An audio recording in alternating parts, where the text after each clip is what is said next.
I'm sorry I haven't a clue, the antidote to panel games.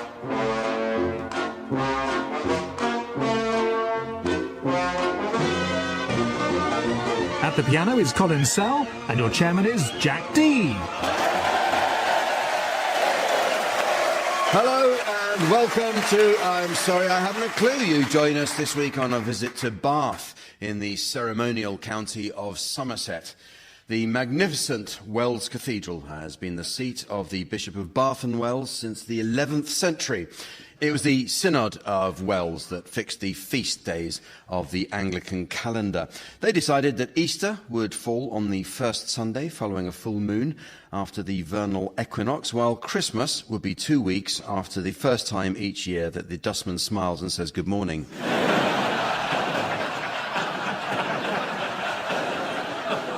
In 1998, Donald Trump bought a stretch of Somerset coastline, intending to develop a luxury country club and golf course there. I just said his name.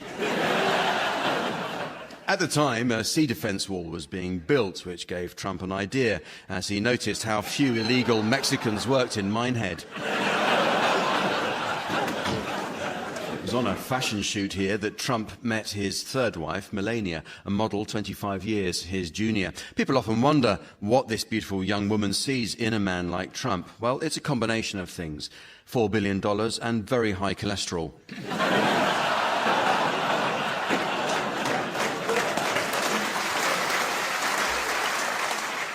And Bath is home to the Fair Trade Coffee Organisation, the charity that was set up to improve conditions for exploited workers in third world countries. However, last month a gang broke in and stole the entire stock of high-strength Arabica beans.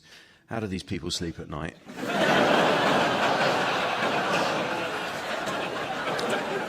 And this year, Somerset proudly boasts Britain's best roadside eatery. Situated in a lay-by on the A37 south of Shepton Mallet, the title goes to Jerry's Burger Van, which now has 4 Michelin tyres.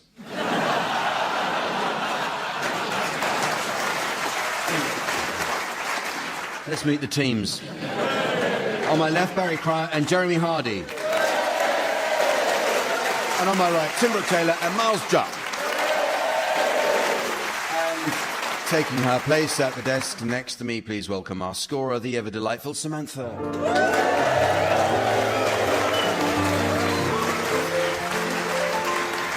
Well, we start this week with a game called Sexed Down Songs. So, teams, I'd like you to suggest sexed-down versions of some well-known songs. Barry, you can start. Do you think I'm 60? Tim. You can leave your truss on. Miles. I just called to say I love Crew.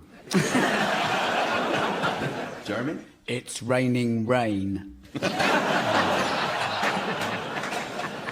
Can't get you out of my hedge.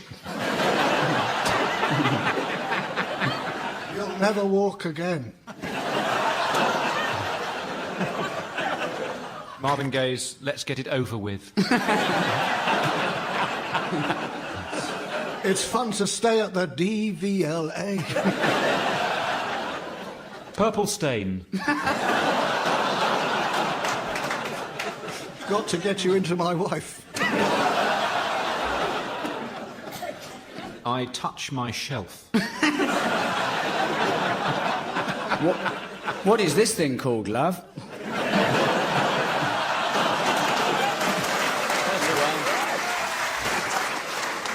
It's time for a musical round now, as I invite the teams to play one song to the tune of another. Well, this round pushes our teams to the very limit of their musical ability, as Jeremy Hardy found out recently when he attempted to sing Roy Orbison's Crying to the tune of Roy Orbison's Crying.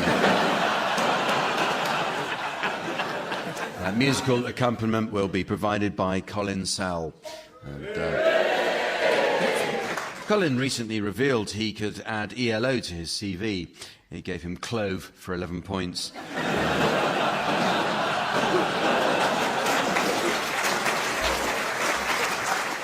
OK, we'll start with you, Barry.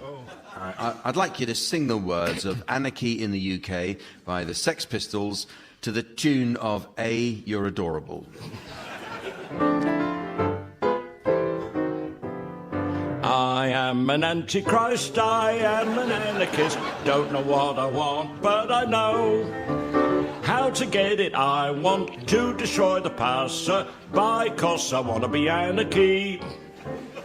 Anarchy for the UK, it's coming sometime. Maybe I give her on time. Stop a traffic line, your future dream is a sharpest scheme, 'cause I want to be anarchy.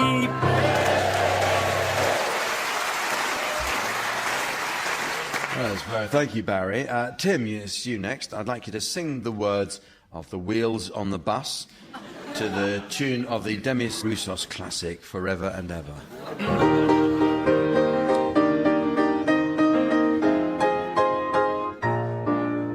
The wheels on the bus go round and round, round, round and round.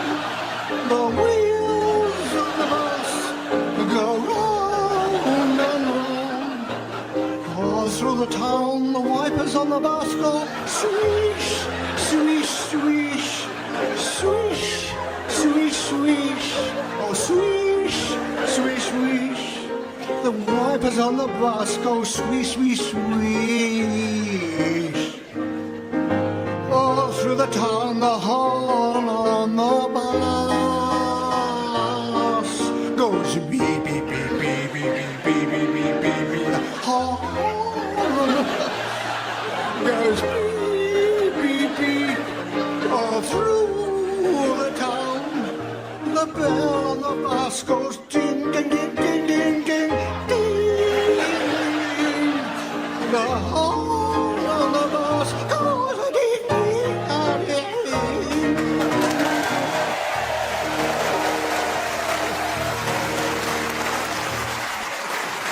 Thank you, Tim. In case you're interested, Tim Brooke-Taylor has been invited back to Bath in January to turn off the Christmas lights.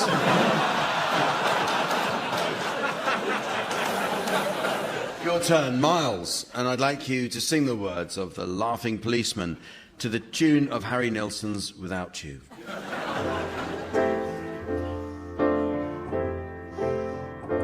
I know a fat old policeman, he's always on our street.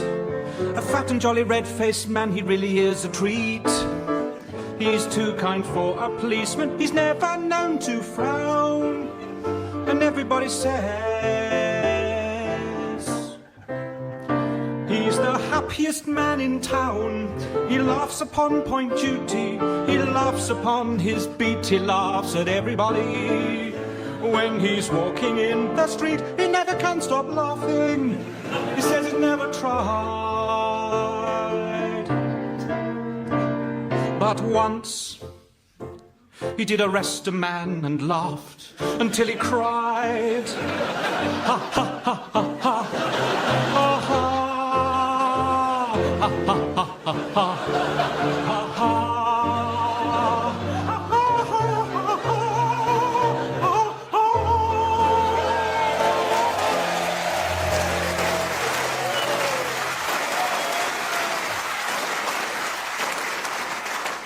By the way, if anyone would like to take home a stray dog, there will be quite a few at stage door by now. And finally, Jeremy. All right,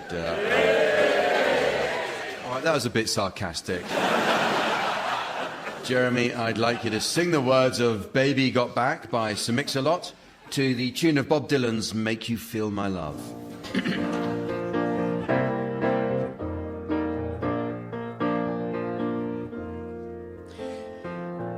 I like big butts and I cannot lie. You as a brothers cannot deny that when a girl walks in with an itty bitty waist and a round thing in your face,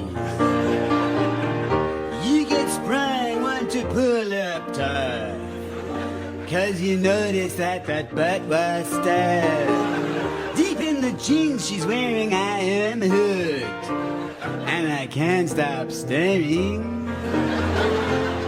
Oh baby, I want to get richer and to take your picture. My homeboy tried to warn me, but but you got makes me so honey.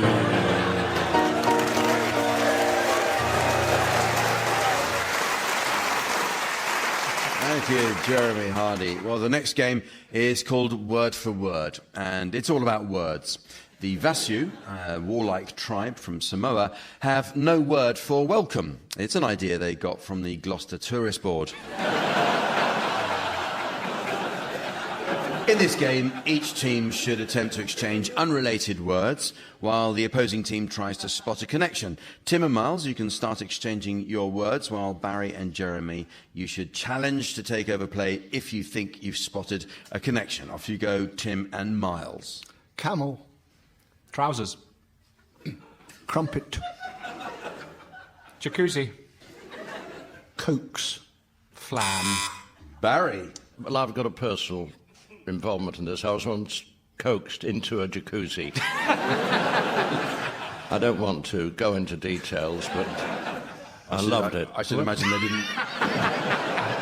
didn't... Did you manage to get it working? Yes. What, the jacuzzi?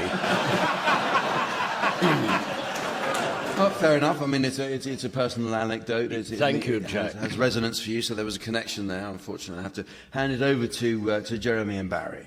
Allergy. Balcony. Bucolic. Eczema. Exacerbate. Perch. Miles. Well, eczema is something that you can exacerbate. No, it's not. It's a place in Devon.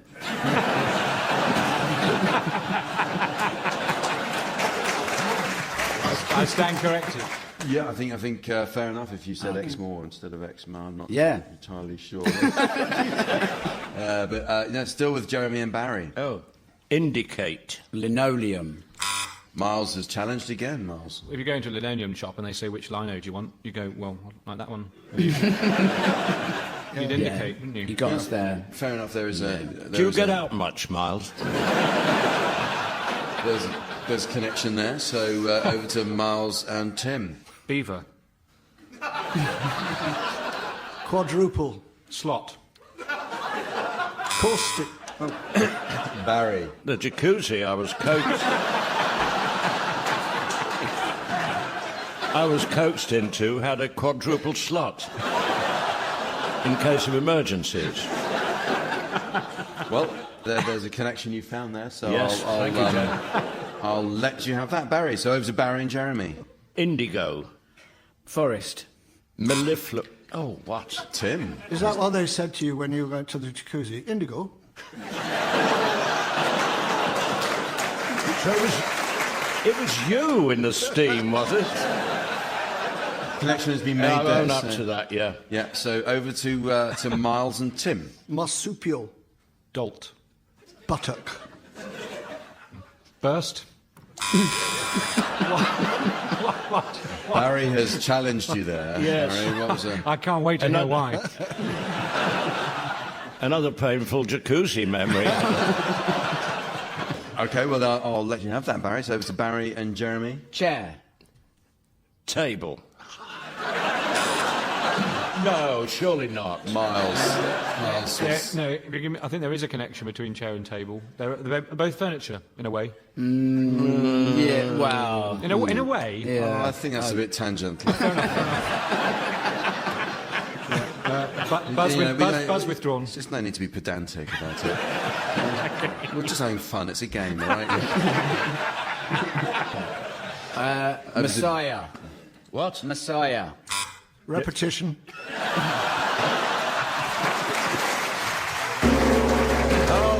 And the sound of that gong reminds us all that I've just discovered a way to finish that game. OK, well, our next round is all about titles, called Trail of the Lonesome Pun. A poor choice of title can spell doom for any creative project. Witness the very poor take-up among psychoanalysts of Sigmund Freud's first published paper on the Oedipus complex. You ain't half hot, mum. Now, the people whose job it is to come up with ideas for radio and TV shows can be remarkably lazy with their programme titles, so I'll ask the teams to share examples of programmes where the content has been contrived to suit what someone thought would make a clever title. Miles, you could start, maybe. Coming up after the break, a light-hearted look at civil rights activist Martin Luther King's penchant for coarse fishing. That's I Have a Bream.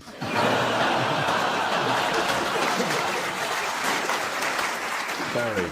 Coming up on BBC One, Bill Oddie encourages homeowners to turf over their backyards in an attempt to lure an increasingly rare garden songbird back to the UK.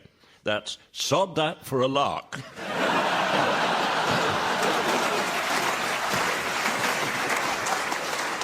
Tim.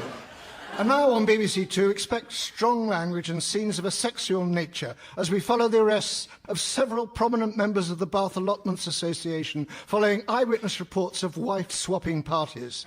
That's people who work in glass houses shouldn't throw orgies. Jeremy. And tomorrow morning, a new programme in which antiques enthusiasts try to come up with rhyming slang names for Tim Wonnacott. That's Bargain Hunt. 12:15.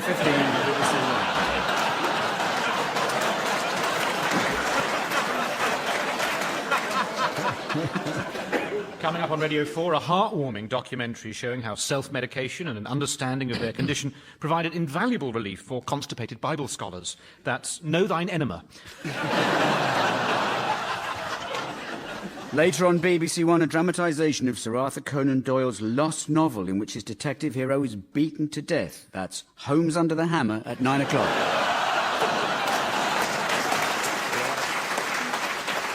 And later on, old ladies show their tattoos to Kevin MacLeod in Grand Designs.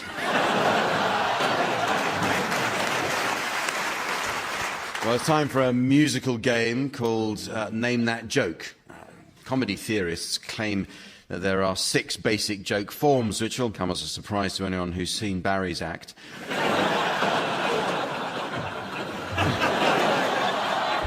Barry, come back.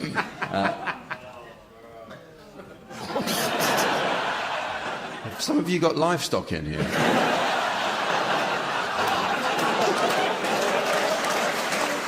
In this round, Colin will play a series of musical clues which fit together to form a well-known joke, and the teams must try to identify each clue in turn. The team which correctly identifies the joke first wins. OK, so fingers on buzzers, teams. Colin, can we please have the first musical clue for the first joke, please?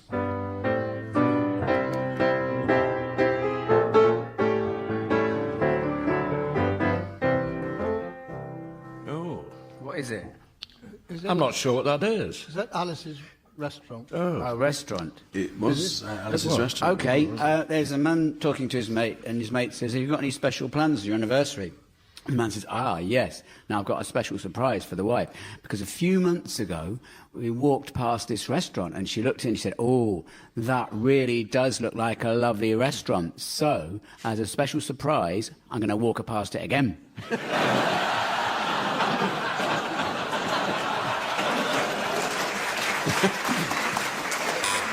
Barry? Old Chinese restaurant, and a man called the waiter up. He said, this chicken's rubbery. He said, thank you very much, sir. Miles? The other evening, my wife and I, we were sitting in a restaurant drinking wine, and she suddenly said, I love you. And I said, is that you or the wine talking? And she said, it was me, talking to the wine. Well, none of those are the joke we're aiming for. Maybe we should have the next clue, please. Colin?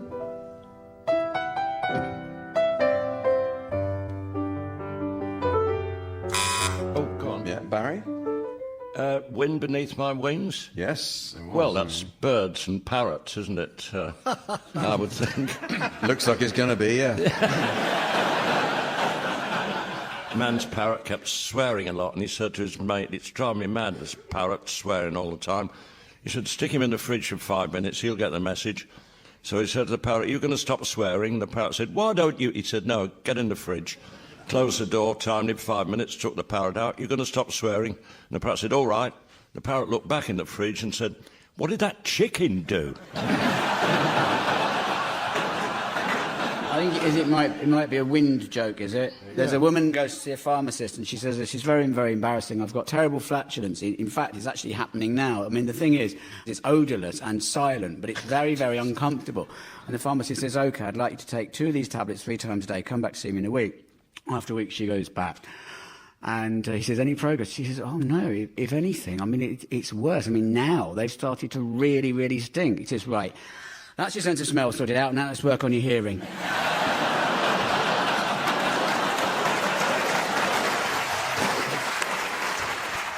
Any others on that? We haven't got to the joke that I was hoping we'd find. Oh. Barry must know it. No, I'm phased here.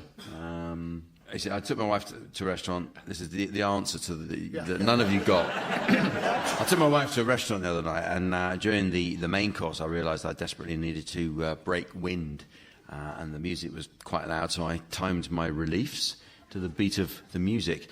After just a few songs, I started to feel better, and I finished my coffee and noticed that the whole restaurant was staring at me. And that's when I remembered I was listening to my iPod.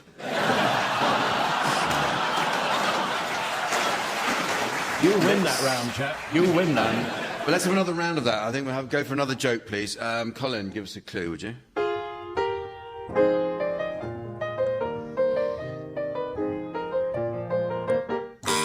Barry. Goodness gracious me. Yep. Doctor, I'm in trouble. Went to the doctor's and he told me, he said, take your clothes off. I said, OK, where shall I put them? He said, over there on top of mine.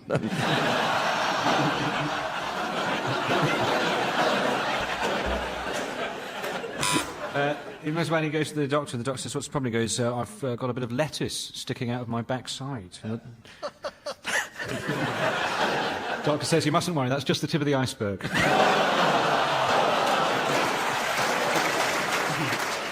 You put a dressing on it.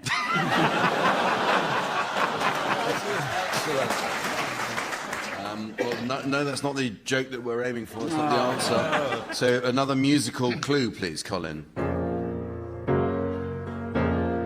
Oh, OK. That's the funeral march. Yeah. OK, so there's a funeral parlour, and a woman goes the night before her husband's funeral. She goes down to see her husband for the last time. It's all nicely laid out in the coffin. She goes down with the funeral director. And he says, what do you think, madam? And she says, oh, no, oh, gosh, you've put him in a blue suit. Is that a problem? He says, well, he hated blue, and we've given all his other suits away to charity. I don't know what to do. The undertaker says, leave it with me. I'll try and sort it out. The funeral is in the morning, but I'll see if we can sort it out. And she pops back in before the funeral in the morning. Says, were you able to sort it out? And he says, well, bizarrely, you're not going to believe this, but another lady came in to see her husband, and he was in a grey suit, and she said, oh, no, my husband loved blue suits. So all we had to do was swap the heads.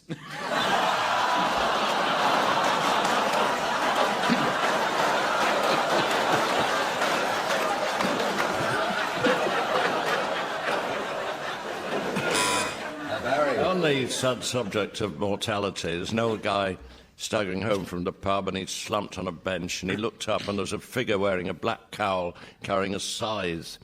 And the old boy said, who are you? And the figure leaned in and said, I am death. And the old boy said, I said, who are you?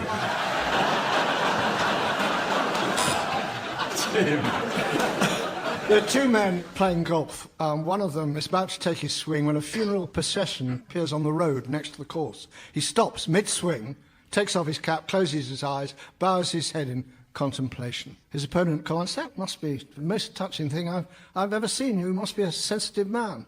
The man replies, yeah, well, we were married 35 years.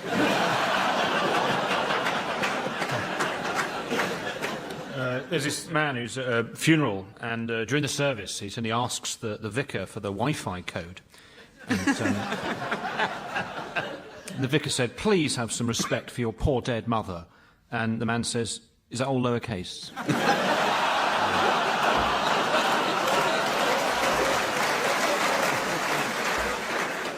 Actually, none of you have come up with the gag, the joke that we were after. Do you know it, Barry? I don't know. You know? Is it about mortality and... Yes. OK. Yes. Man goes to the doctor, and the doctor says, I've got very, very bad news.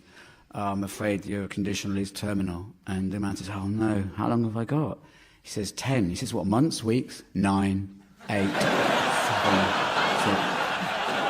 That was the winning joke. Well done, Jeremy. Okay.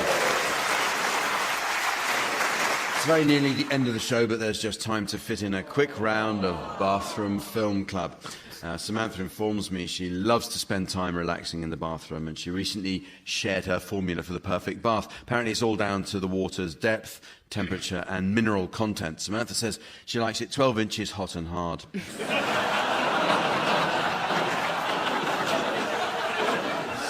That's like a single entendre, isn't it? Teams, I'd like you to suggest film titles likely to prove popular in the bathroom. Jeremy, you can start. Remains of the B-Day. Barry. Never shave nether again. Tim. Inglorious bath turds.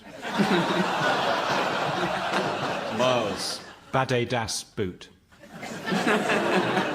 The Armitage Shanks Redemption. Monster Sink. Winnie the Pooh. Scum. Stopcock and 2 soaking flannels.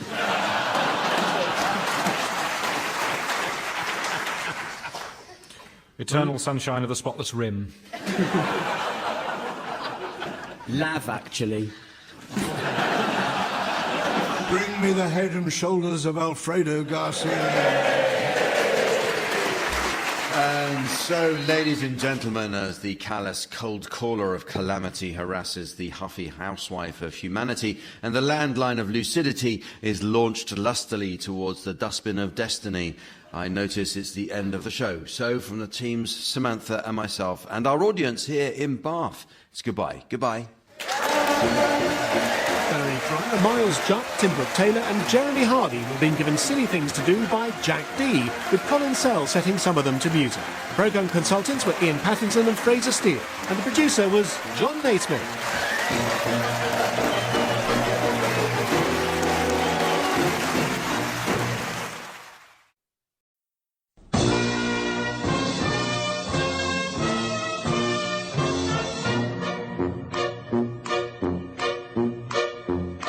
We present I'm Sorry I Haven't a Clue, the antidote to panel games.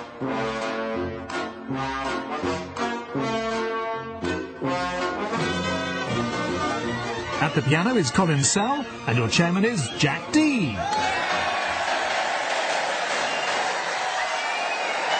Hello, and welcome to I'm Sorry I Haven't a Clue.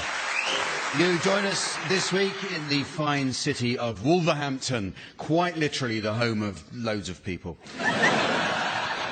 The name Wolverhampton is derived from Wulfrun, the Anglo-Saxon noblewoman who was granted a land charter in 985 AD by King Ethelred the Unready. Wulfrun was summoned to the king's palace for the charter ceremony to be greeted by Ethelred the Unready, who answered the door dripping wet in a bath towel.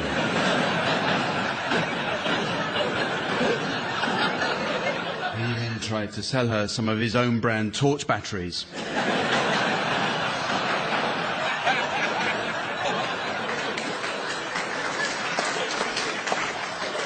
Public transport came to the town in 1847 with the opening of the Wolverhampton Corporation omnibus service. This served the city centre and then expanded to the suburbs with stops positioned at every mile. Making the journey by bus today, very few of these original cast-iron Victorian bus stops can still be seen, as most of them have been destroyed by vandals, really. Where do these people get off?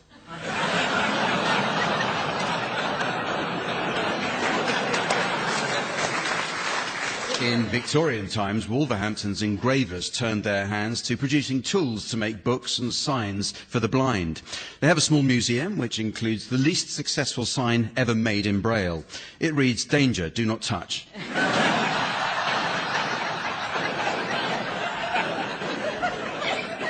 Born here in 1930, John Keith Taylor, OBE, was the football referee famous for officiating in the 1974 World Cup final, during which he awarded 2 penalties in the first half an hour. Sadly, his career ended soon after when he suffered a blow to the head, which caused his eyesight to come back. In 2003, the illusionist David Blaine previewed his glass container stunt suspended high above the Wulfrun shopping centre for 42 days. When he came down, having done nothing in a box for 7 weeks in a row, he was signed as a striker for Aston Villa.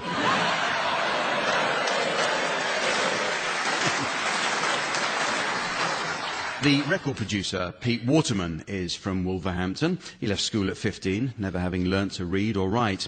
He went on to produce records for Kylie Minogue and Jason Donovan, which he described as making pop music more relevant. So he left school never having learnt to hear either.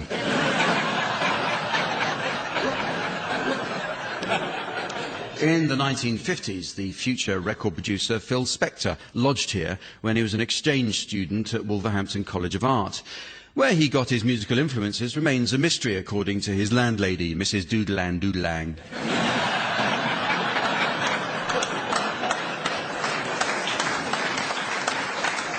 In the world of record production, Spector is widely regarded as a genius. That word is bandied about far too much these days. But not tonight. Let's meet the teams. On my left, Barry Cryer and Richard Osman. And on my right, Brooke-Taylor and Susan Calman. And taking her place at the desk next to me, please welcome our scorer, the ever-delightful Samantha.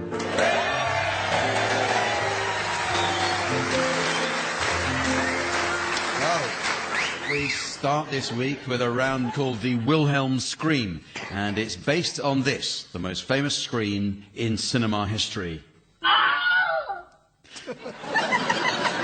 It's named after the character of Private Wilhelm, who gets shot by an arrow in a 1953 Western called The Charge at Feather Rock, and has been featured in over 225 films and TV episodes. The second most famous scream in cinema history is called the Revel Scream. It's named after anyone who's just paid £9.50 for a bag of Revels at a cinema.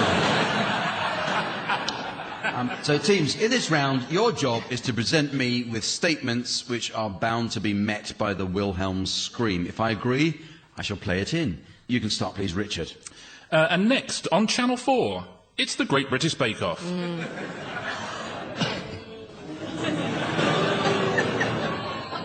Tim. Qatar was a great choice for the World Cup. Barry. Donald Trump as President of the USA.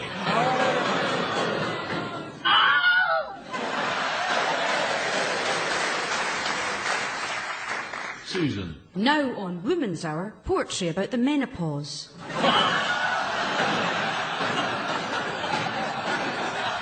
Oh, this is tough. So, Jack, I've been looking through your internet history.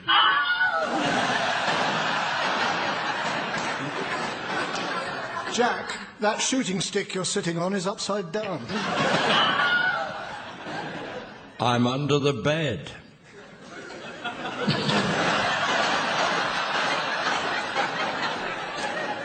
So, you want to change your pounds into euros. Let me show you how much that will be.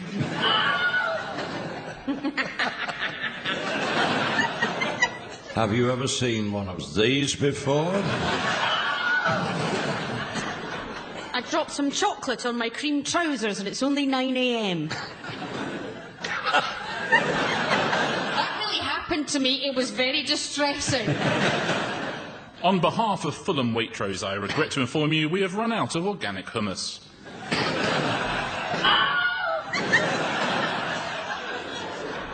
Barry, it's your round.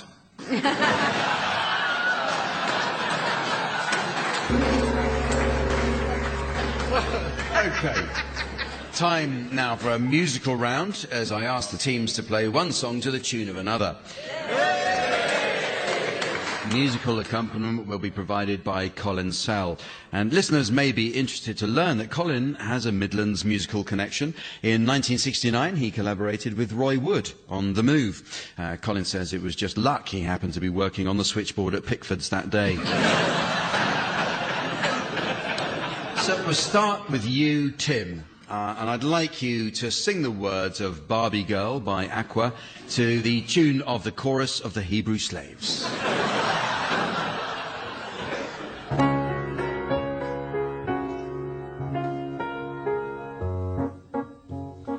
I'm a Barbie girl in a Barbie world. Life in plastic, it's fantastic. You can brush my hair, undress me everywhere. Imagination, life is your creation. Come on, Barbie, let's go party. party. I'm a blonde bimbo girl in a fantasy world. Dress me up, make it tight, I'm your dolly. You're my doll, rock and roll, feel the glamour in pink. Kiss me here, touch me there, hanky, hanky.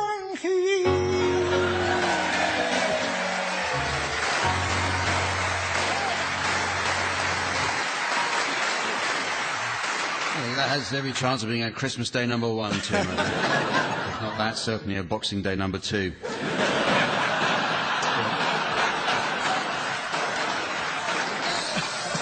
Susan, I would like you to sing the words of Shirley Bassey's Goldfinger to the tune of the theme from Sesame Street.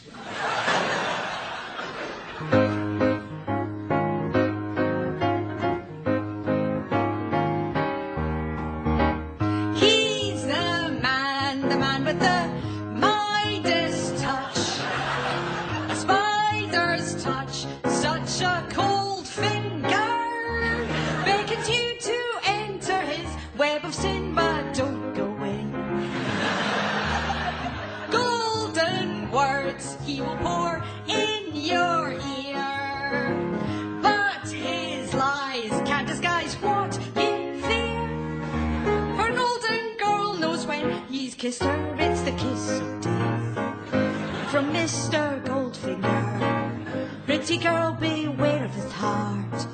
He's cold, he loves only gold.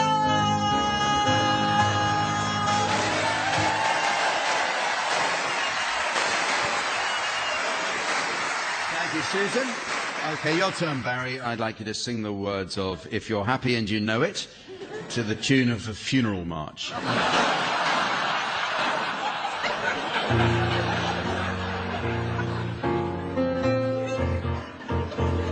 If you're happy and you know it, clap your hands.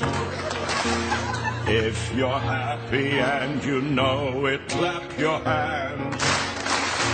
If you're happy and you know it, then your face will surely show. If you're happy, clap your hands.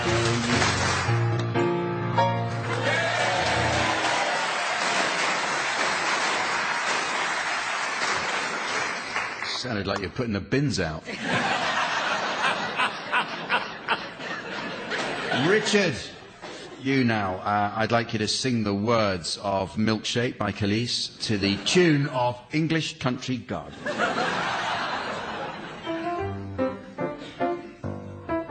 My milkshake brings all the boys to the yard, and they're like it's better than yours. Damn right it's better than yours. I could teach you, but I'd have to charge. I know you want it, that thing that makes me what the guys go crazy for. They lose their minds the way I whine. I think it's time, la la la, warm it up.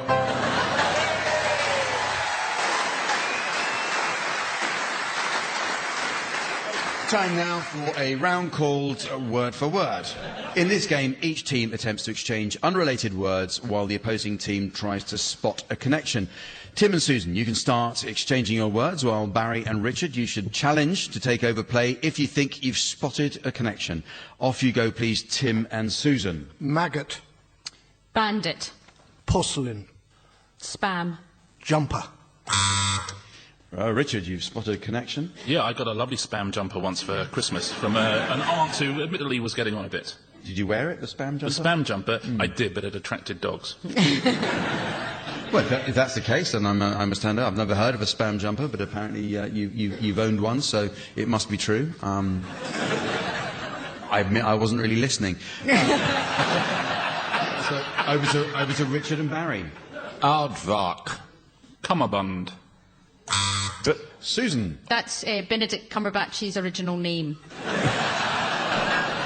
So, Jack, that is true. I admire that interruption. Yeah, it is. You had to change It must have been in my head when you said it. Yeah. Yeah. So over to you, Susan and Tim. Brexit.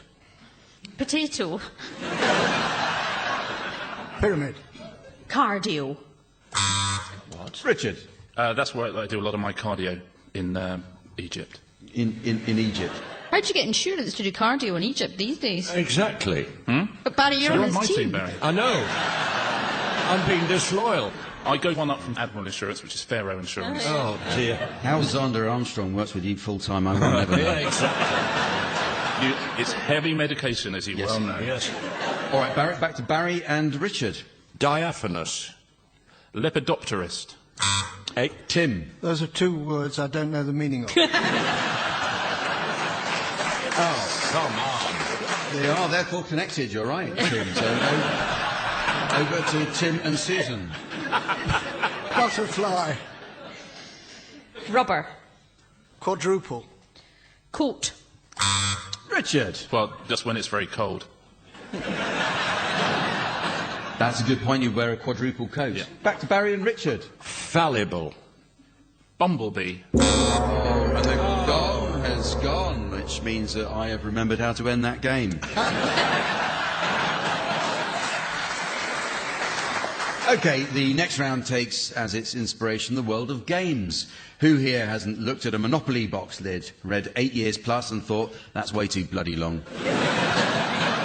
The idea is that one team will play a favourite game of theirs, after which the opposing team should attempt to guess the name of the game that they're playing. So Barry and Richard, you can start. The title of your game will now be advertised to the audience via the laser display board. And for listeners at home, here's the mystery voice. Astronauts and crosses. Astronauts and crosses. So off you go, please, Barry and Richard. I will boldly go first. X, centre square. I'm going to take a giant leap here. O, top left. Careful, Barry.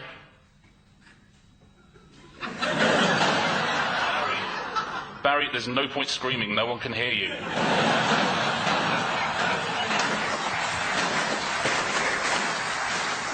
Would it have anything to do with space and astronauts and crosses? Right, it's your turn to play a game now, Tim and Susan, and the title of your game is now being exhibited on the laser display board, while here again is the mystery voice for listeners at home. Pin the blame on the donkey. Pin the blame on the donkey. Okay, so off you go, Tim and Susan. Right, Tim, I'll just pop this blindfold on for you. Okay. Yeah, you sure you can't see anything? Who said that? Great. Okay, off you go then. Was that you? No, it was not. Really? Well, who else was it then? It was him. Oh, okay, fine.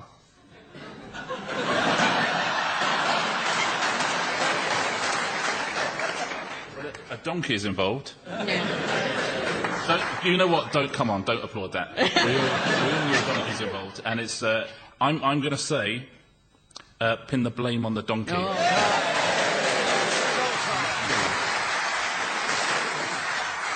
Well, okay, final game title now being displayed for you, Barry and Richard. And here is the mystery voice for listeners at home. A game of Dennis. A game of Dennis. I'll start, I think. Waterman.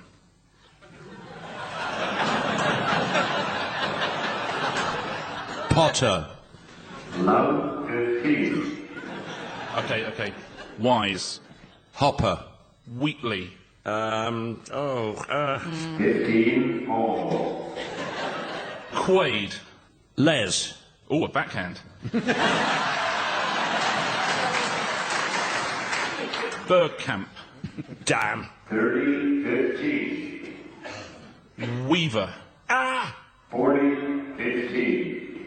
Compton. Hugh. The Menace. No. Game, set, and match.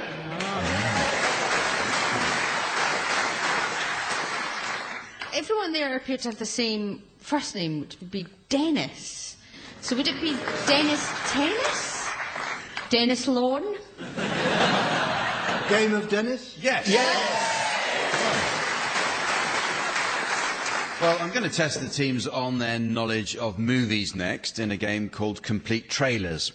A family trip to the cinema is an enjoyable, if expensive, treat. My advice is to bring your own food, although it's best to sit away from the smoke alarms when lighting your charcoal. In this round, teams, I shall read out a series of interrupted lines from classic movie trailers, and your job is to finish them off, OK? So the first one's for you, Susan, and it's from the film The Thing with Two Heads. The film The Thing with Two Heads. They transplanted a white bigot's head onto... Donald Trump. It's actually onto a Soul Brother's body, was it? Tim, this is for you. From The Wizard of Oz.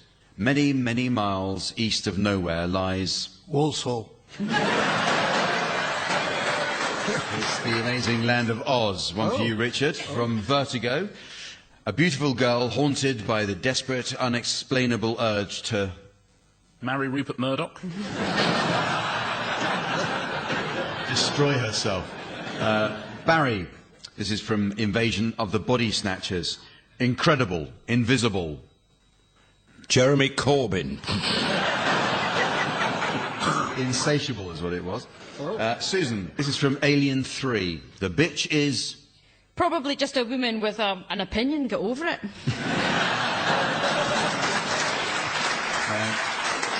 The bitch is back. Tim, this is from Mary Poppins. Starring the toast of Broadway's musical stage, the incomparable Julie Andrews, and America's fabulous funny man Dick Van Dyke, as you've never... Heard English before. As you've never seen him before. Oh. And finally, Richard, from Jaws, don't go in the... Ladies again, Barry. The graffiti's neater in there. Got the hands free. No, it's fine.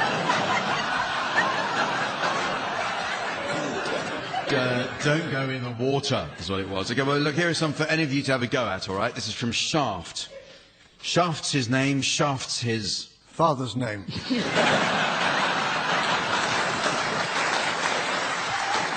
Shaft's his game. It's a trailer from American Gigolo.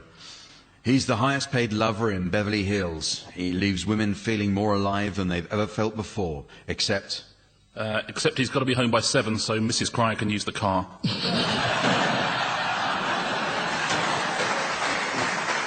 No, it was except one. The Hunt for Red October. Invisible, silent... Sean Connery lets one go. No, it's Invisible, Silent, Stolen. This is from When Harry Met Sally, 1989 film. Can two friends sleep together and still... Present pointless. You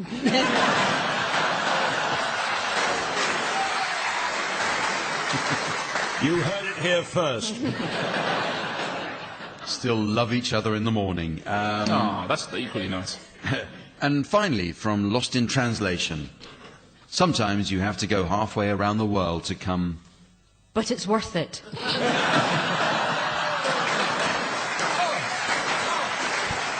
To come full circle.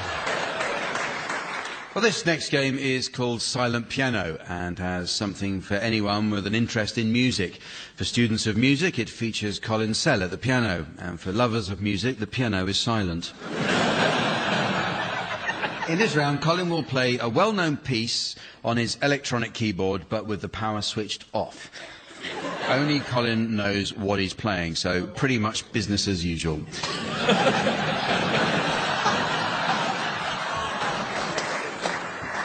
The team's job is to identify the piece he's playing before the power returns, OK? So off you go, please. Colin.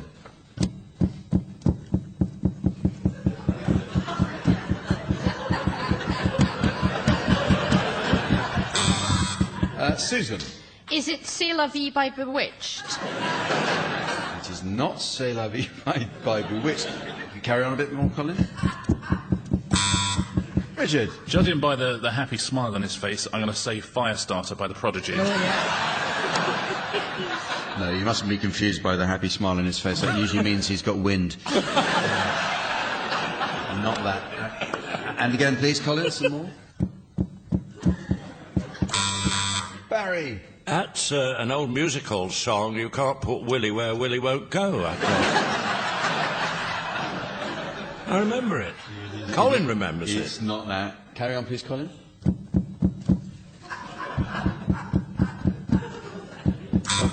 Is it the theme to Heartbeat? Not that either. Okay, carry on, please, Colin. We might have to reveal this in a second.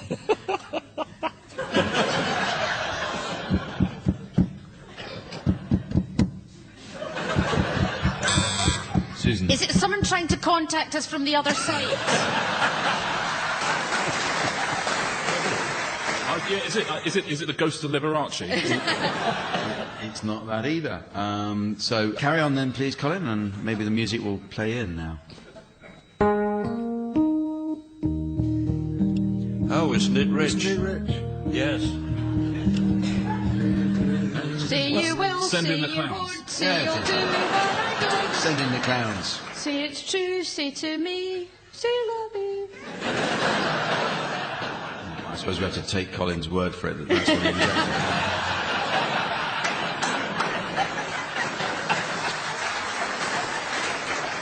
Thank you, Colin Sell. And, I've got lots more here, Jack. Yeah, I think we'll move on. Thanks anyway, Colin.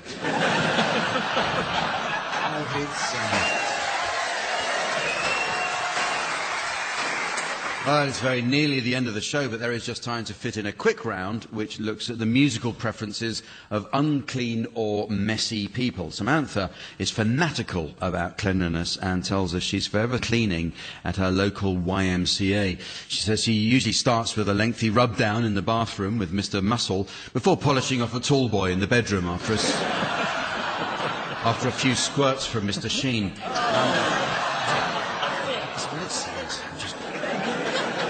So, teams, I'd like you, please, to suggest song titles suitable for an audience of unkempt, dirty or messy people. So, Richard, maybe you could start. For Breezy Lover. Barry. Handel's Messier. Tim. I should be so mucky. Susan. Don't push me because I'm close to the pledge. Nothing compares to poo. By the Bleach Boys. Sister Sludge. Who didn't let the dogs out? You've lost that oven cleaner. Soiling. I am soiling.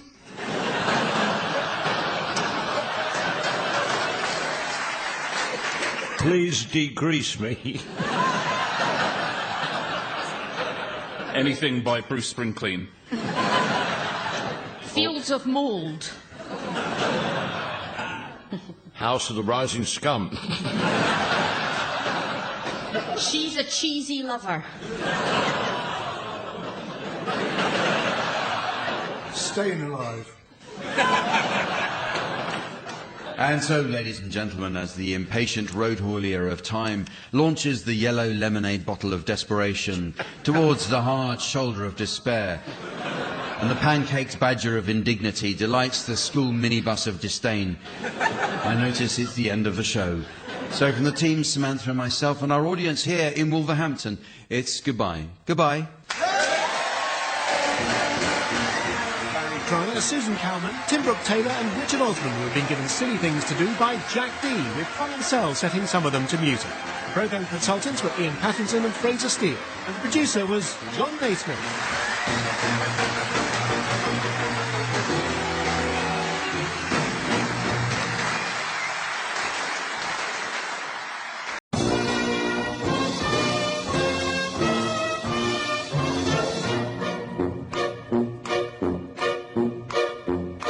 We present I'm Sorry I Haven't a Clue, the antidote to panel games.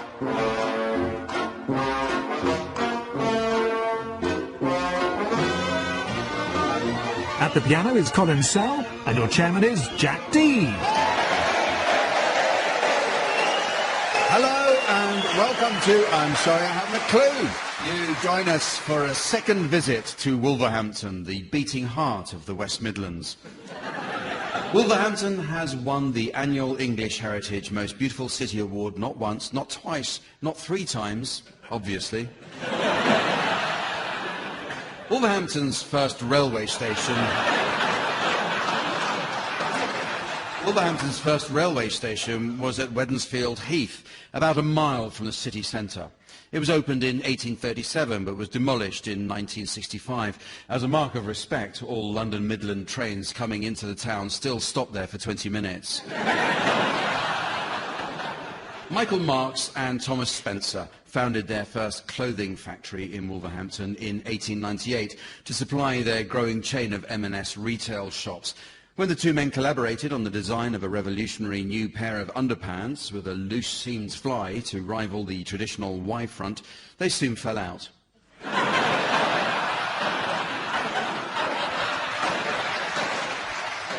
Wolverhampton's West Park was designed by the Victorian nurseryman and landscape architect Richard Hartland and opened on the 6th of June 1881. On that day, in 1981, the council celebrated the centenary of West Park with a cheese and wino party.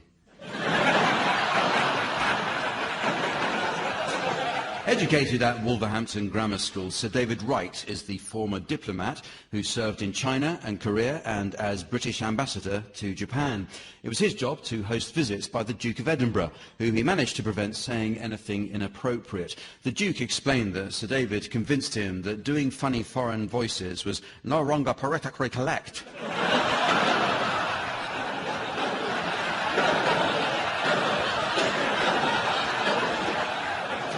In 1967, Enoch Powell, the city's MP, delivered his Rivers of Blood speech that remains one of the most infamous pieces of oratory in modern history. Powell always protested he was misquoted. What he actually said was, "I am filled with foreboding and dread. I see the streets foaming with much blood, but we've had a lovely day, so now let's toast the bridesmaids."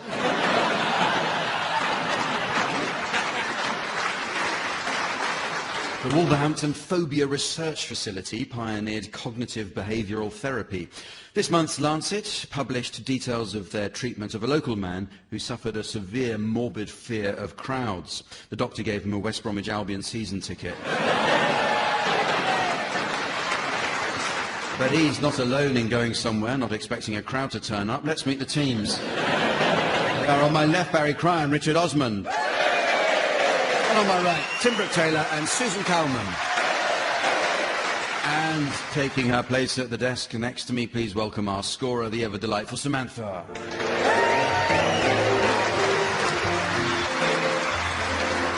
Well, we start this week with some new additions to the Uxbridge English Dictionary. A good dictionary is essential for learning the correct use of similar terms. For example, many people don't understand the subtle difference between the words sadness and melancholy. Well, sadness is the condition or quality of being sad, whereas melancholy are the new co-hosts of One Man and His Dog.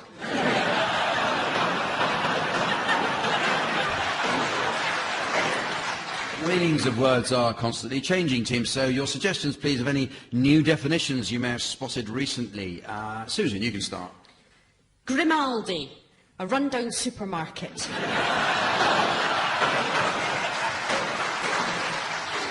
Barry? Pokemon Go, Randy Scotsman.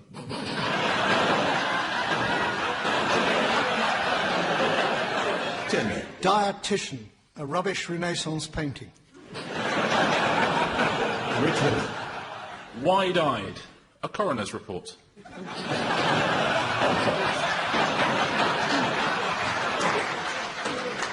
Primark, the first coat of paint applied by Noah.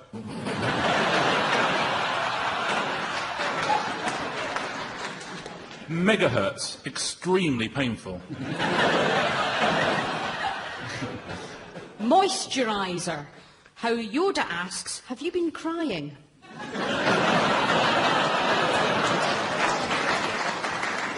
Crapology, not really saying you're sorry. Dilate, miss your own funeral. Motorway, Britain's leading moat removal company.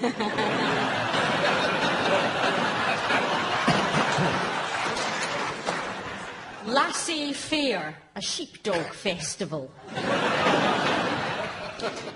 Culottes, a talkative pigeon.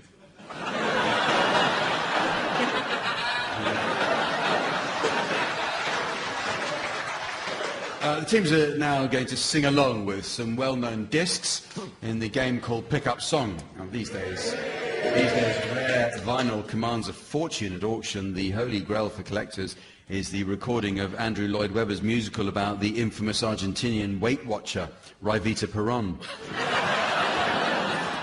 Samantha will spin the discs, and each of you should sing along to your records until Samantha turns the volume down. If on its return you're within a gnat's crotchet of the original, I'll be awarding points. And points mean a joyless, mechanistic cry for help, both intellectually and spiritually. What do points mean?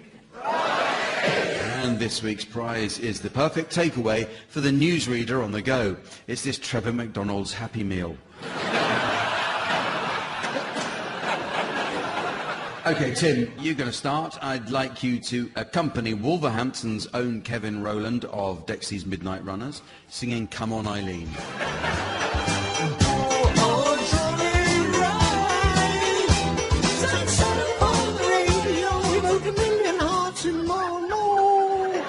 Our mothers cried and sang along, and who would blame them? Now you're grown, so grown. Now I must say more than ever. To-ra-ra, and we can sing just like our fathers. Come on, Eileen. I swear what he means at this moment. You mean everything with you in that dress. My thoughts, I confess, verge on dirty. Oh,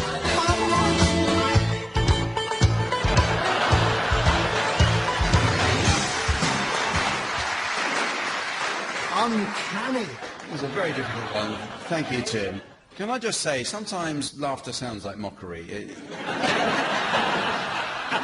OK, you're next, Barry. I'd like you to accompany Louis Armstrong singing Moon River.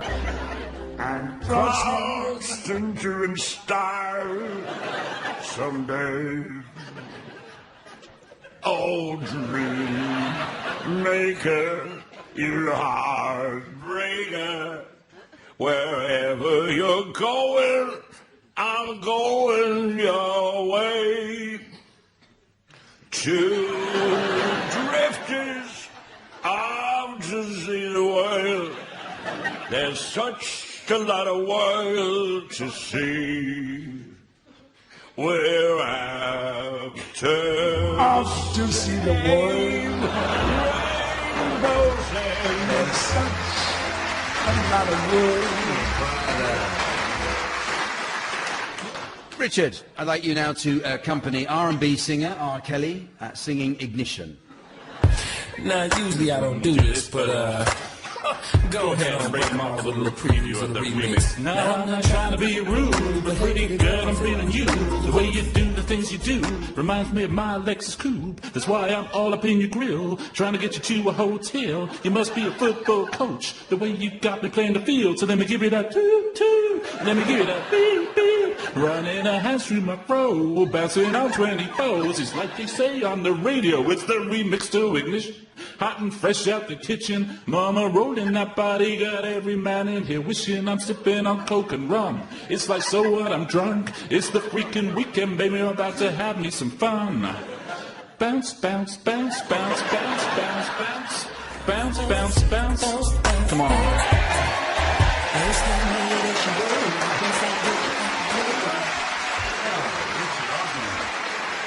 I'm a little bit disturbed that you know the words. Finally, Susan, can you please accompany 80s band Heart? Tonight, no answer on the telephone. And the night goes by so very slow. Oh, I hope that it won't end though. Alone. Till then, I always got by on my own. I never really cared till I met you.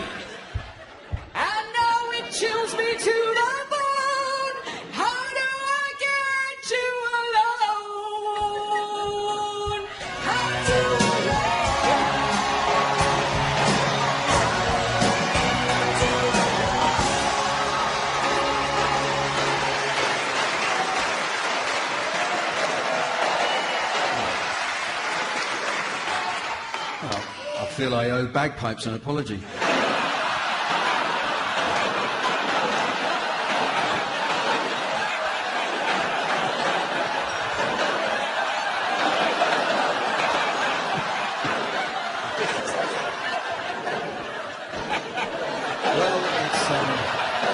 Time now for the round called Sound Charades, where each team performs the titles of songs, books and films for their opponents to guess. It's based on the old TV favourite Give Us a Clue, where the players got laughs by performing in silence. Now, this version differs in just two ways. The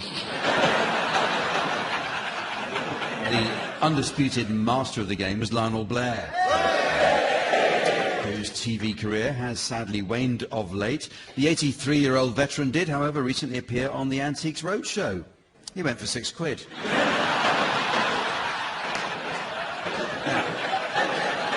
Tim and Susan, you're to start, please, and your title will shortly be displayed to the audience via the laser display screen. And here is the mystery voice for listeners at home. Hairspray. Hairspray. When you're ready, off you go, please, Tim and Susan. It's a musical, and it's one word, and it goes like this. Guten Abend, Herr Calman.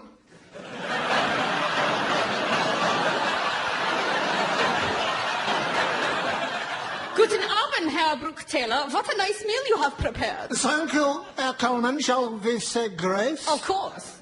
For what we are about to receive... May the Lord make us truly grateful. Amen.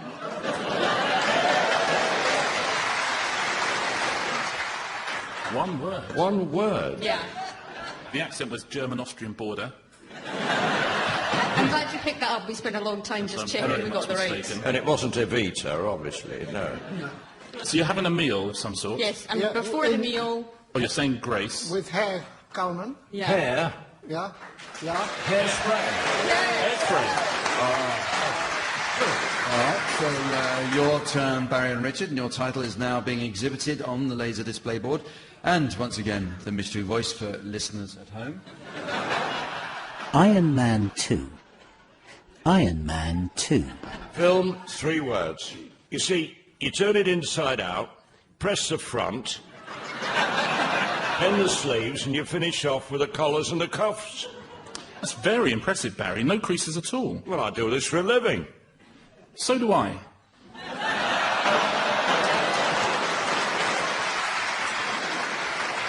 You're ironing. Oh, all right, yes. It's 3 words. A film. And you're on the Is the iron trail. one of them? Yes. Maybe. What's the second word?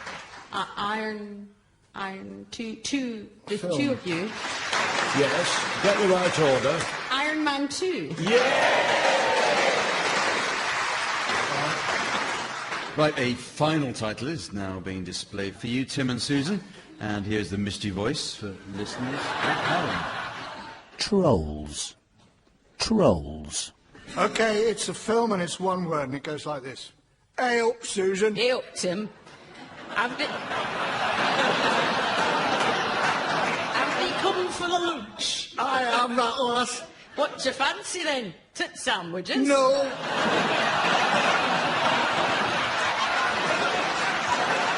Not just sandwiches today, something different, I think. All right.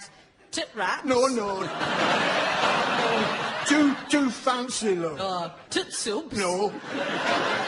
Tit baps? Nearly. I think I'll have some of those. Oh, OK. Soft or crusty? Soft, please, you know me. Oh, I do. Ta-ra, then. Ta-ra.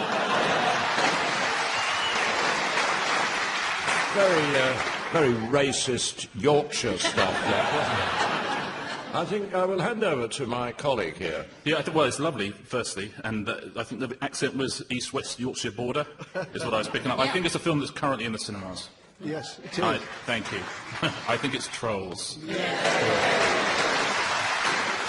Okay, well, this next round is called What's the Problem? And deals with life's great questions. For example, if you work at Holland and Barrett, how do you call in sick?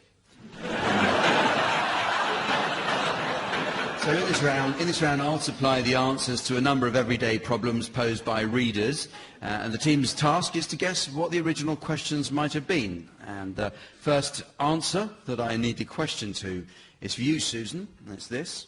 hold an old plastic water bottle over each one and squeeze. How can I cure my inverted nipples?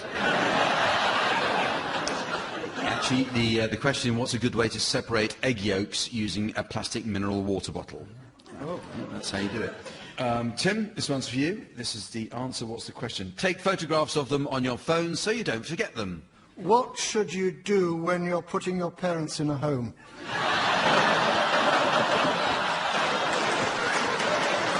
I hope my sons aren't listening to this.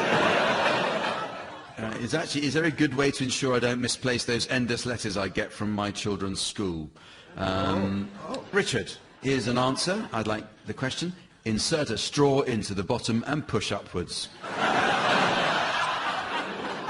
How do I get started in show business? Is there a non-wasteful and mess-free way to remove the green stalks from strawberries? And finally, Barry, here's the answer. What's the question? You'll remove the shell in 20 seconds. What will happen if I put my tortoise in the microwave? I'm sorry. In fact, it's what happens if you put a hard-boiled egg into a sealed jar and shake it vigorously. Yes, that's right. Oh, really? Really? Yeah. All right, here are some for any of you to have a go at, all right? The answer is tie a brightly coloured ribbon at one end. A woman I fancy at work loves rhythmic gymnastics. How do I let her know I'm interested?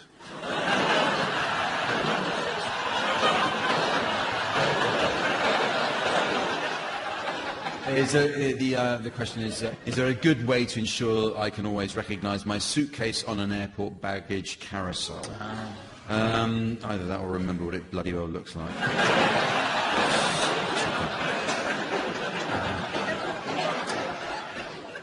The answer is stain the bag. How do you hide in a bag?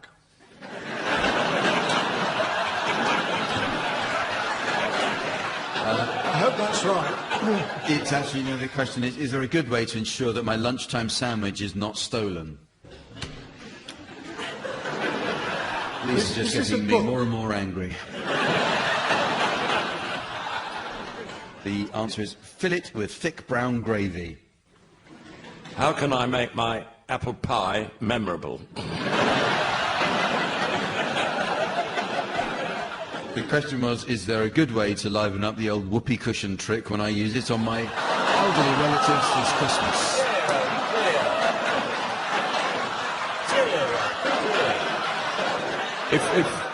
If Whoopi Goldberg had married Peter Cushing, she'd have been Whoopi Cushing. This is the answer. Sweat, blood, lipstick and deodorant. What's the world's worst Earth, Wind and Fire tribute band?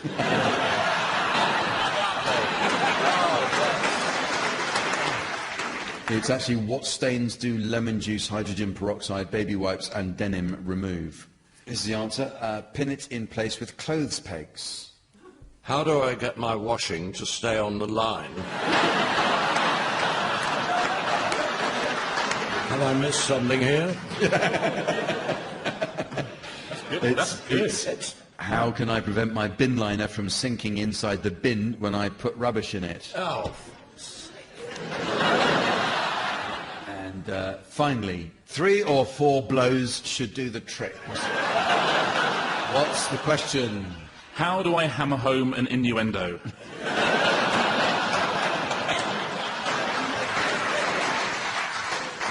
It's how many times should I blow into a balloon in order to unplug the water that's stuck in my ear after swimming? These people should get a life, shouldn't they? Okay, it's now time to play the game called Mornington Crescent. But first I notice our in-tray has been deluged by a letter. It comes from Mrs. Trellis of North Wales. Mrs. Trellis writes, "Dear Sir, am I alone? Yours sincerely, Mrs. Trellis." So this week, since we're in Wolverhampton, we'll be playing the Black Country variant. As an experienced actor, I'll be using my Black Country accent. And a quick glance at the local guidelines tells us Yao may only boffle a player if deliberately Guin ruined the wrecking. If Yao slummock a power a looped diagonal, you'll have it dark, and Yao mun travel backwards down all buzz routes. All right a bit. No scragging, no clarting about. Lus one home's a gorpy. Tim, you can start. Dollis Hill. That's backwards, isn't it? No. You can't start there, surely. He can start where he wants. Edgware. No, you've gone backwards there. But not backwards down a buzz route. No. No, it was. I can't let you have Edgware. Sorry, Tim. Sorry, Barry. Good start. I said sorry to Tim because that has taken a point off Dollis Hill. I'm surprised you didn't realise that. I think to avoid... What was yours, Barry? Sorry. Oh, sorry, Barry. Sorry. Tottenham Court Road. I'm going to go to Chiswick Park. Turnham Green. Turnham Green. Turnham Green, you can have. That's correct. Yes, that's permissible. Moorgate. Sorry, Tim. No, you can't have that. That belongs in the miskin. Oh, right. Okay, then. You whammo.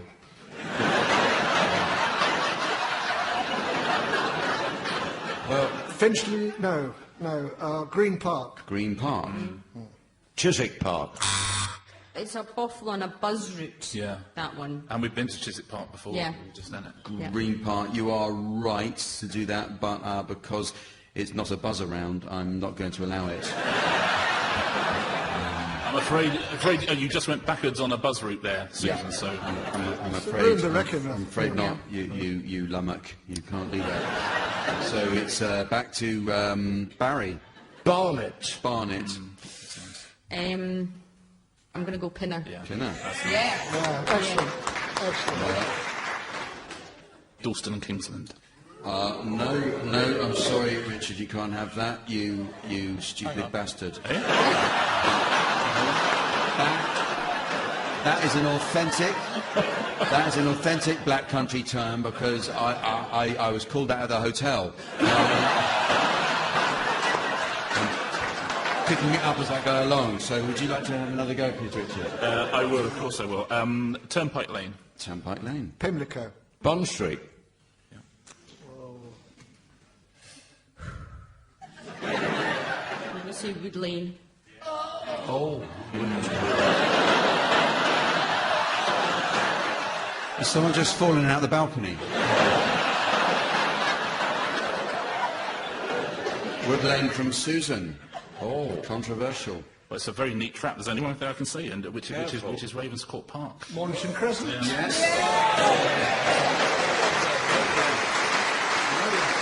Well, it's very nearly the end of the show, but there is just time to fit in a quick round of Cheesy Film Club.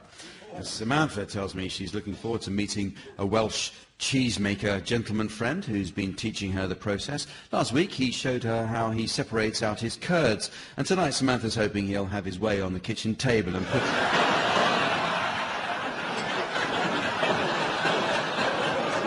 put it in carefully. Teams, I'd like you to suggest film titles likely to prove popular with an audience of cheese lovers. You can start this one, Susan. Full Emmental Jacket. Barry? Jesus of Nazareth. Tim? Rocky Fall. Richard? Croque Monsieur Dundee. There's something about dairy. The Ploughman's always rings twice. The Guns of Mascarpone. Rosemary's Baby Bell. Bring me the cheddar, Alfredo Garcia.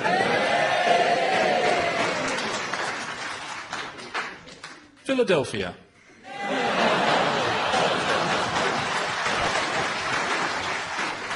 Yeah. And so, ladies and gentlemen, as the small black plastic bag of time is left hanging on the evergreen of eternity, and the park keeper of penitence badmouths the labradoodle of destiny, I notice it's the end of the show. So from the team, Samantha and myself, and our audience here in Wolverhampton, it's goodbye. Goodbye.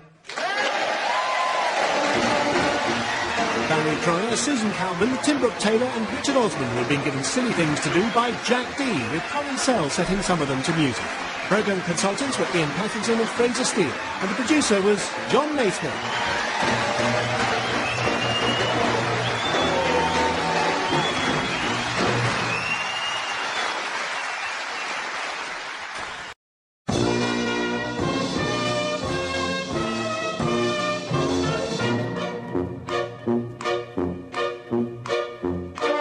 Present I'm Sorry I Haven't a Clue, the antidote to panel games.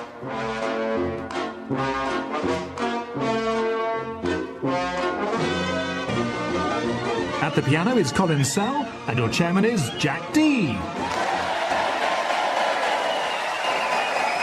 Hello and welcome to I'm Sorry I Haven't a Clue. You join us this week on our visit to historic Colchester in the fine county of Essex.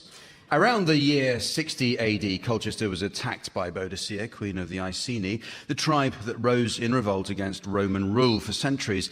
She's been known as Boadicea, but a group of Cambridge linguists recently insisted, from a study of Proto-Celtic languages, that Boadicea must be pronounced Boudica. What a bunch of tockers.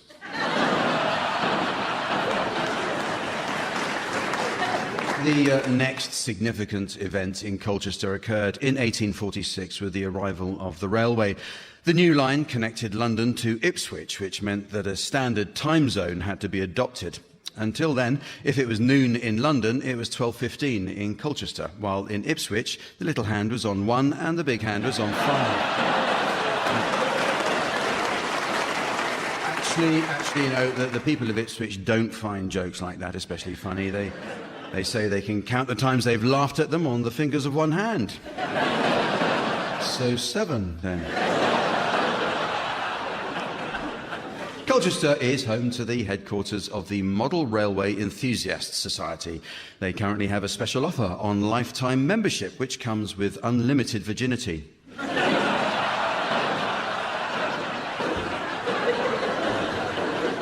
The curator of Colchester's Roman Life Museum, Arthur Williams, insists on living like a Roman, has changed his name to Artus Villius, and even talks to his family and tells jokes only in Latin.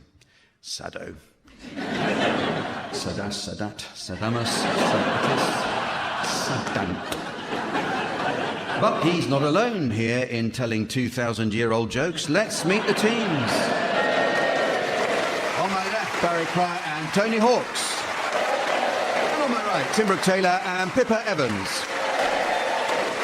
And taking her place at the desk next to me, please welcome our scorer, the ever-delightful Samantha.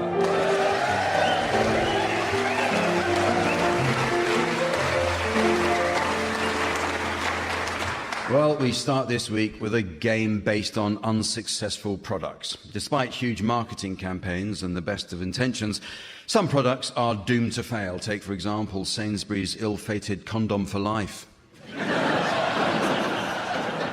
So, teams, I'd like you to suggest some products that never caught on with the public. Barry, you can start. Pot poodle. Tim.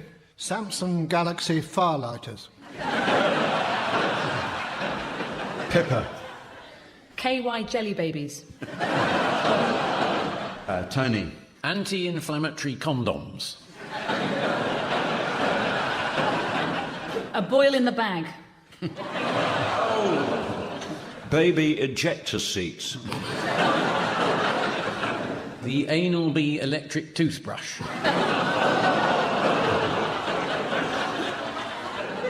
The combined lightning rod and selfie stick.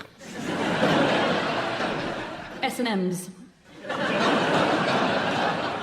Fingerless surgical gloves. Loo paper rental. Well, time now. Time now for a musical round, as I invite the teams to play one song to the tune of another. Musical accompaniment is provided by our veteran pianist, Colin Sell. Incidentally, listeners may be interested to learn that Colin had an astonishing 7 hits in a single year. Yes, he's had to completely redesign his website. Okay, we will start with you, Tim. I would like you to sing the words of Hanky Panky by Madonna to the tune of Loch Lomond. Some girls, they like candy and others like to grind. I'll settle for the back of your hand somewhere on my behind. Treat me like I'm a bad girl even when I'm being good to you.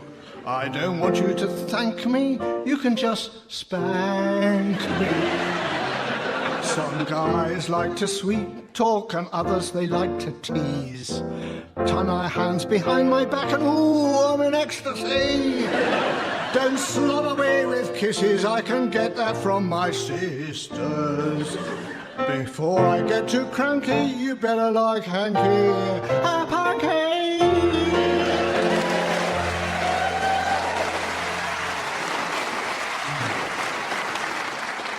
Barry, you're next, please. I'd like you to sing the words of your pink toothbrush to the tune of On the Street Where You Live.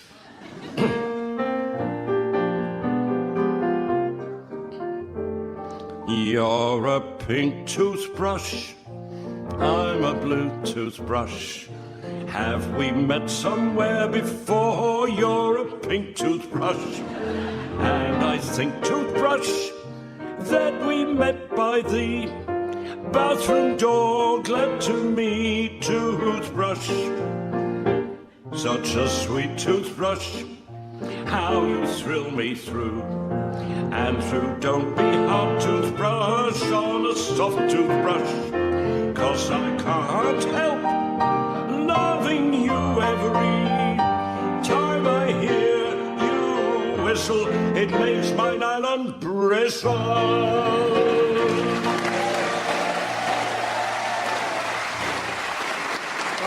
Barry Cries, that's marvellous how he can still get up to those high notes. The trouble is, you can't remember what he went up there for.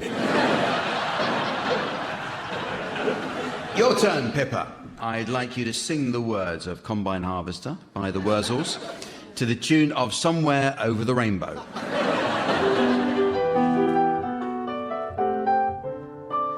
I drove my tractor through your haystack last night.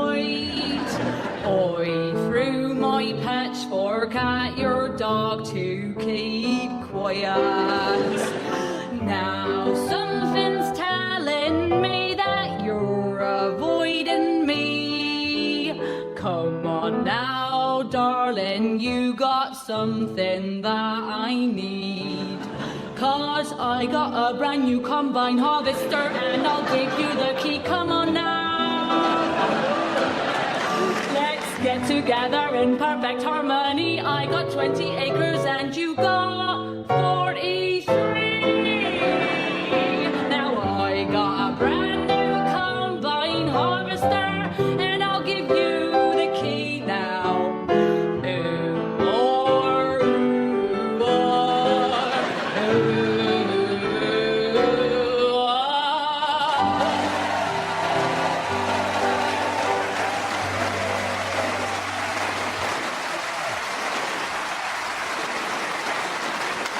Pippa. Thank you, Pippa. She sounds so different on Gardener's Question Time. And finally, Tony, I'd like you to sing the words of Rehab by Amy Winehouse to the tune of By the Light of the Silvery Moon.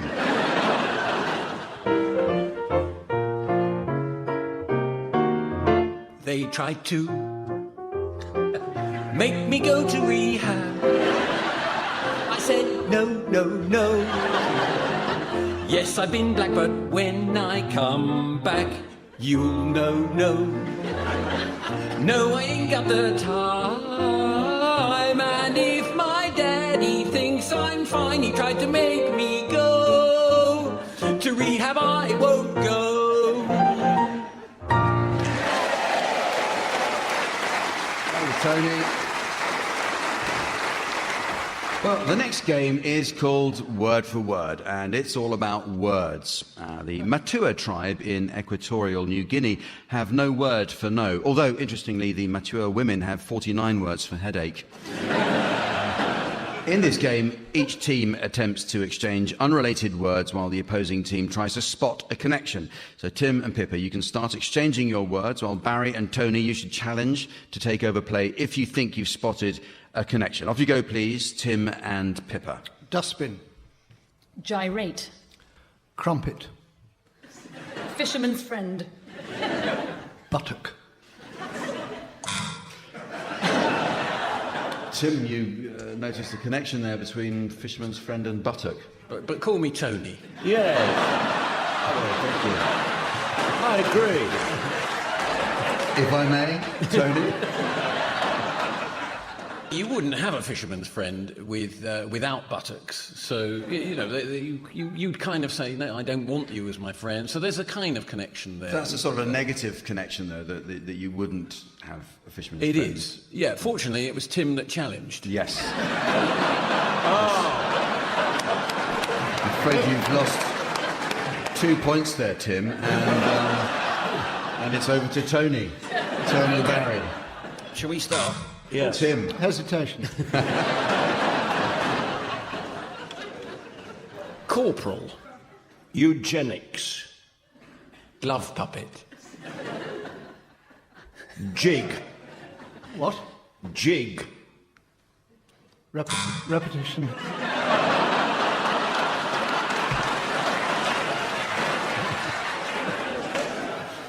Your challenge was repetition, was it? I feel you tricked them into that. So it's over to you, Tony and Barry. Abacus. Thrusting. B-Day. Blunder. Coria. Tim. I once had a thrusting B-Day blunder, and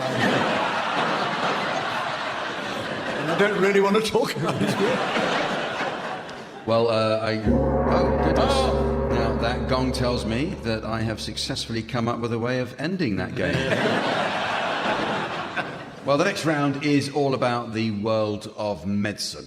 The NHS today is often in the news for long patient waiting lists and chronic overcrowding, but I have it on very good authority that the local hemorrhoid day clinic always has plenty of free seats. In this round, one team has developed an obscure condition which the other team should attempt to diagnose. And we'll start with you, Tim and Pippa. The identity of your complaint is now being displayed to the audience via the laser display screen. And for listeners at home, here's the mystery voice. Tim and Pippa think they're the M25. Tim and Pippa think they're the M25. Off you go, Tim and Pippa. Hello. Hello, good morning. What seems to be the problem? Is it cold in here? It's probably just me. I've got terrible circulation. I'm a bit worried about my shoulders. Oh, goodness. Yeah, Tim, they're very hard. Yeah. I'm always close to a breakdown. Nice bollards, Tim. Thanks. I think you're suffering under the apprehension that you believe you are a motorway. Yes. Oh. Specifically, was it the M25? Yep. Oh, okay. M25. Yes. Okay, your turn to be patients, Barry and Tony, and again, the identity of your mystery medical condition will now be displayed. And here is the mystery voice for listeners at home. Barry and Tony think they're cats. Barry and Tony think they're cats. Do come in. Welcome to you. Hello. I go to the doctors a lot. Hello. Hello. What seems to be the trouble? Well, do you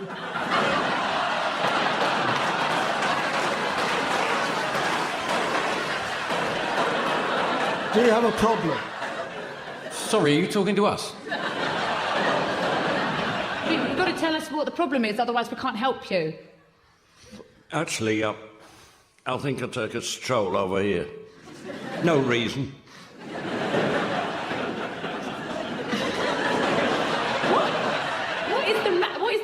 matter with you? What is the problem? The sofa looks comfy. I could give that a right seeing to. Right. What is the what are you? Just tell us what the problem is. Just a straight answer. We just want to live here, really. Yeah, we were wondering whether we might come and live here. We wanted to see what you have to offer. Yeah, we don't want to be hasty. I mean, there's other ones we've got to see as well, aren't there? I'll be honest, I've got no idea what it's going on. I'm in shock. I was nearly hit by a milk float yesterday. I could have died. You're always saying that. No, I'm not. I've heard you say it at least 8 times.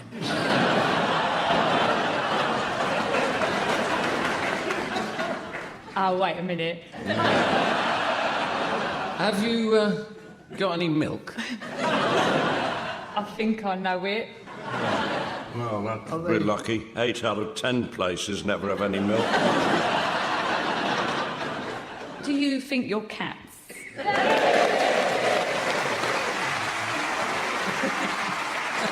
OK, next up is a quick-fire round called the yes-no interlude. So, Tim, can you name the President of France? Yes. Barry, do you know what the capital of Ghana is? No.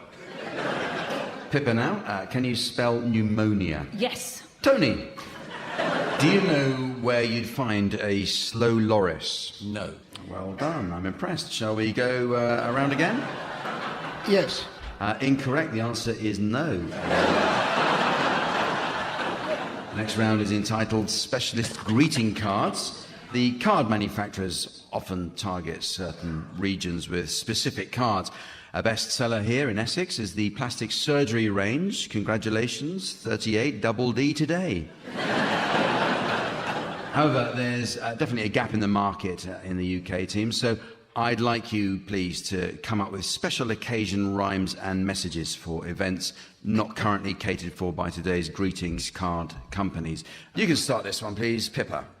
For Granny's 100th birthday. You've reached 100 years of age, so we're dancing a conga to wish you happiness all your life, or a fortnight, whichever's longer. Barry. This is to an old gay mate who's just come out. So pleased to hear that you've come out. Not telling has been such a strain. Just sorry that your agoraphobia meant you had to go back in again. Tony. This is on the occasion of your wife leaving you for another woman. You had a lovely marriage, shared such special days. Just a shame you didn't notice that she liked to swing both ways. This is wishing somebody best of luck on their travels. You like to travel when you're bored, somewhere close but still abroad. But now something comes and completely wrecks it. Yes, you're right, it's bloody Brexit.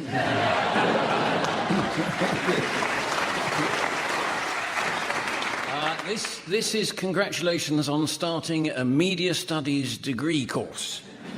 Your future's sorted. 3 whole years of study and enjoyment, then £50,000 of debt and long-term unemployment.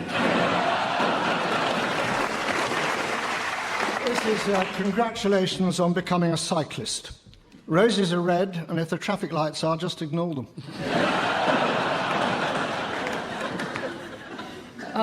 On moving to the flat below Brian Blessed. Silent night, holy night, Gordon's alive! That gave you a fright. Commiserations card to somebody losing their BHS pension. Oh, God. It's not just you that's losing lots. What about me, I mean? Right now, I'm down to my last 3 yachts. Yours ever, Philip Green. This is on the occasion of leaving Eastern Europe for a new job in England. Surely there is nothing now, your new life to obstruct. Oh, dearie me, there's Brexit. Now you're really... Actually, I'm not going to finish this. On losing a winning lottery ticket. I hear you lost your ticket on that night we went out boozing. It brings a tear when I think of the money that you're losing. I'll see you when I'm back from the Bahamas, where I'm cruising. This is to the owner of a sick cat. Your pussycat's been poisoned. What a dreadful thing to happen. At least he knows now not to use my flower beds to crap on.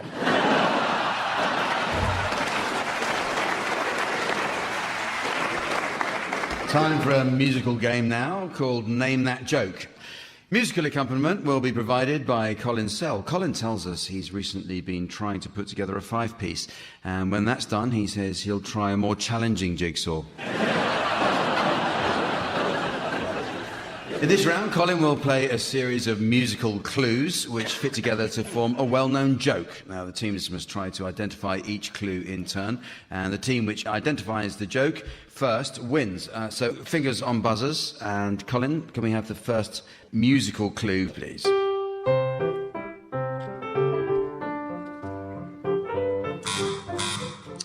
Tim. How much is that doggy in the window? It was, I think. Yeah. OK, this vet said to the guy who came in, I'm terribly sorry, I'm going to have to put your dog down. He said, why? Because he's so bloody heavy. I went to a zoo and it only had one dog. It was a Shih Tzu. This man was teaching a dog to play the trumpet on a train in Essex, and within half an hour it had got from barking to tooting.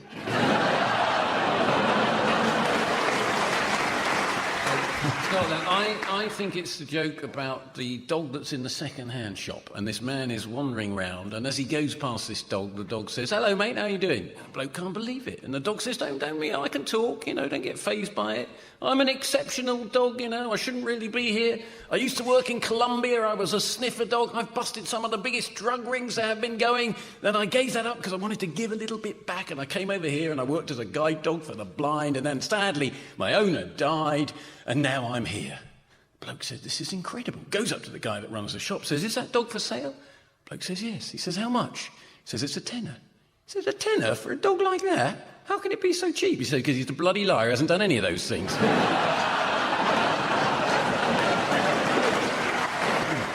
OK, let's try the next clue, please, Colin.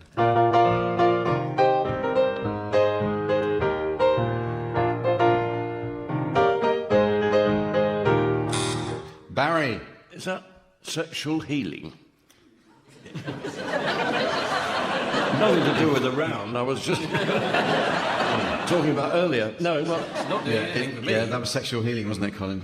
An older couple, and she said to him, let's go upstairs and make love.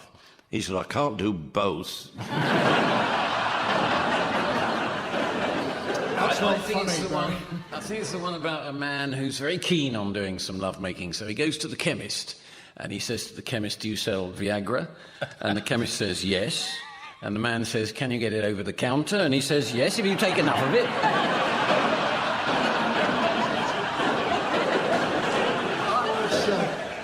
I was making love to my wife the other night when she said, go on, say dirty things to me. I said, bath, kitchen, living room. They give old guys Viagra in old people's homes, It stops them rolling out of bed. What are the 3 words a woman doesn't want to hear when she's making love? I don't know. Honey, I'm home. OK, thank you for those. We'll go on to the next clue to the joke that we're trying to get to.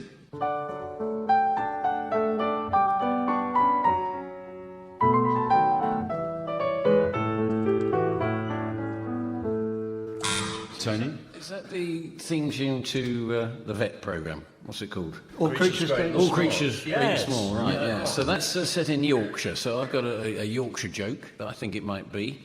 A man takes his cat to the vet, and he says to the vet, he says, hey up, lad, I need to talk to thee about my cat. And the vet says, is this a Tom? And he says, no, I brought it with us.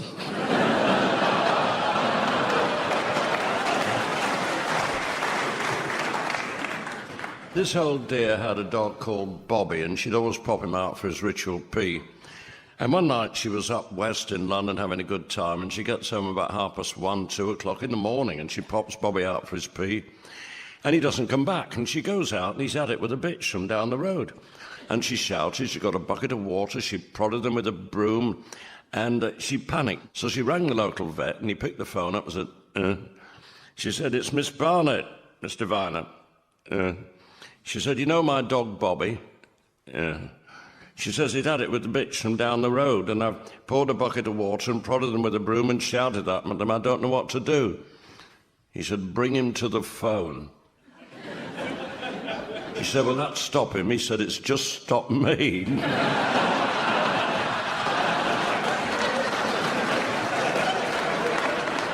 Well, in fact, Barry, you've won that round. You've connected the 3 clues, the dog, the making love and the vet. So, well, it's very nearly the end of the show, but there is just time for a quick round of Essex Film Club.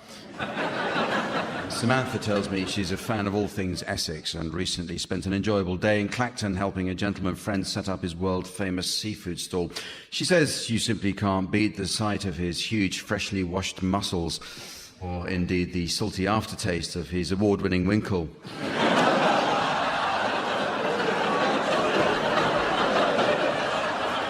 Teams, I'd like you to suggest film titles likely to prove popular with people from Essex. And Tony, you can start. Look Back in Ongar. Harlow Dolly. Epping Forrest Gump. The Man with 2 Braintrees. To Kill an Orange Bird.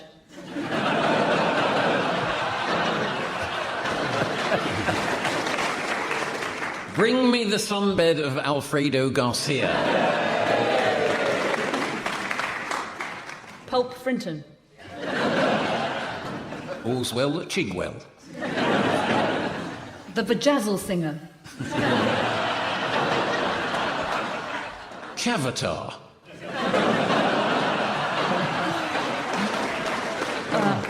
And so, ladies and gentlemen, as the inebriated squaddy of time is ejected from the Weatherspoons of destiny and the disgruntled minicab driver of fate instigates the soiling charge of eternity, I notice it's the end of the show. So from the team, Samantha and myself, and our audience here in Colchester, it's goodbye. Goodbye. Larry Cryer, Tony Hawks, Tim Brooke-Taylor and Pippa Evans have been given silly things to do by Jack D, with Colin Sell setting some of them to music. Programme consultants were Ian Pattinson and Fraser Steele, and the producer was John Naismith.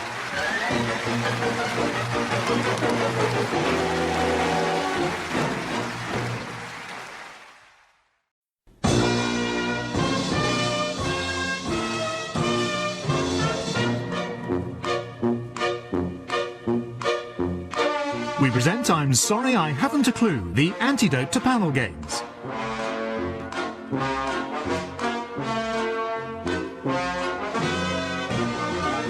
At the piano is Colin Sell, and your chairman is Jack D. Hello, and welcome to I'm Sorry I Haven't a Clue. You join us this week for a second visit to the fine town of Colchester on the south coast of Devon. You really should get a better sat-nav. In 1759, there was an attempt to land a French invasion force along the coast near here at Malden, which was intended to support Bonnie Prince Charlie's Jacobite rebellion for control of the cream cracker market. However, the fleet became lost in thick fog and drifted along the coast, almost running aground at Frinton.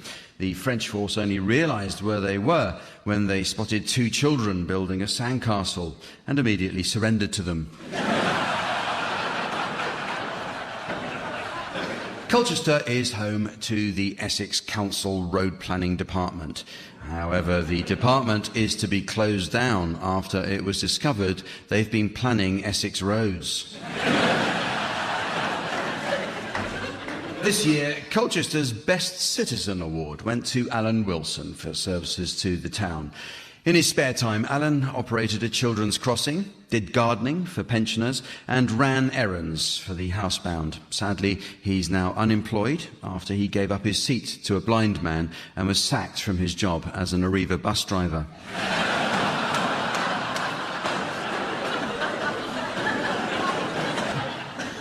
Colchester's MP is the Conservative William Quince, who campaigned for Britain to leave the EU and has successfully introduced immigration controls at Essex ports based on the Australian system. The first shipload of convicts arrives next month. But Essex ports aren't the only places that may wish to restrict who they let in. Let's meet the teams. They are on my left, Barry Cryer and Tony Hawks. Brooke-Taylor and Pippa Evans. And taking our place at the desk next to me, please welcome our scorer, the ever delightful Samantha.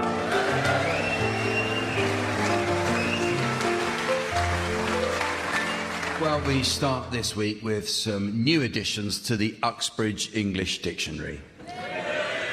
These days, many people fail to understand the difference between similar words or even places. For example, I'm often asked the difference between Torquay and Torbay. Well, Torbay is a coastal borough in South Devon, roughly equidistant from the cities of Exeter and Plymouth, whereas Torquay is what a Geordie has for his Christmas dinner.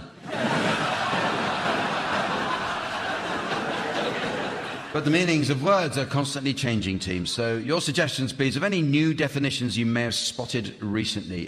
Pippa, you can start. Pastrami, the art of meat folding.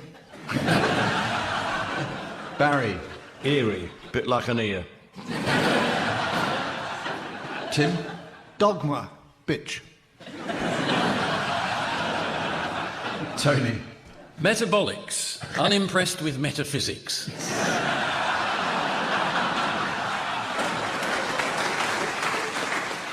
Gonorrhea. Oh. Deaf woman. Arcade, benefit gig for Noah.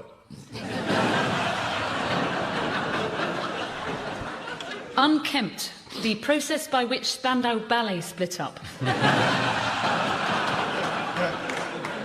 Masonette, tiny Freemason.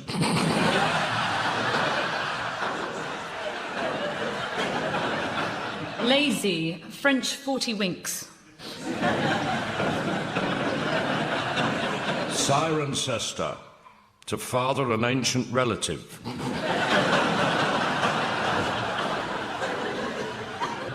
Bastard, fish excrement.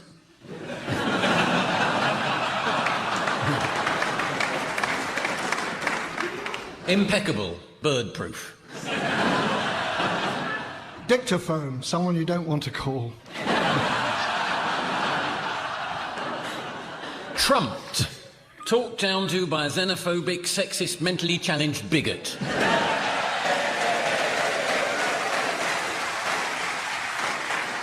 Well, the teams are now going to sing along with some well-known discs in the game called Pick-Up Song.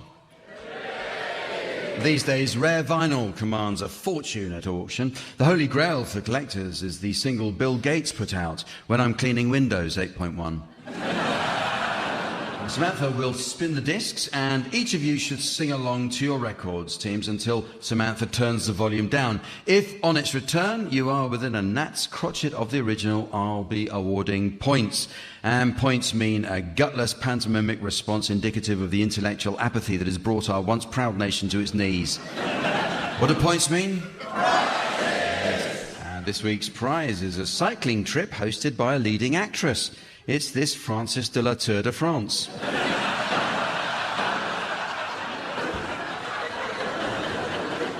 So, Tim, you're to start, and I'd like you to accompany one-time Colchester resident, Steve Harley, singing Come Up and See Me, Make Me Smile.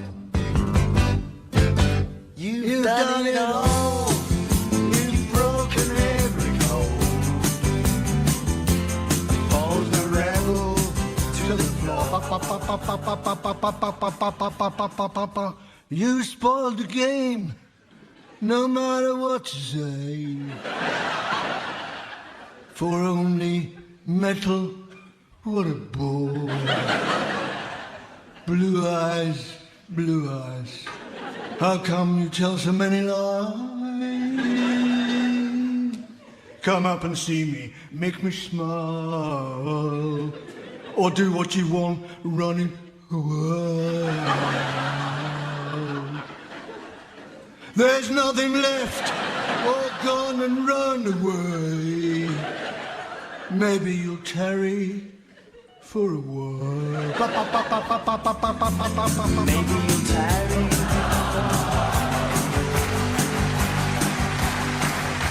Thank you very much. Thank you, Tim. Okay, you're next, Barry, and I'd like you to accompany Chaz and Dave singing Rabbit. You got a beautiful chin. You got beautiful skin. You got a beautiful face. You got taste. You got beautiful eyes. You got beautiful thighs. You got a lot without a doubt. But I'm thinking of blowing you out. 'Cause you won't stop talking. Why don't you give it a rest? You got a rabbit and say Sainsbury's.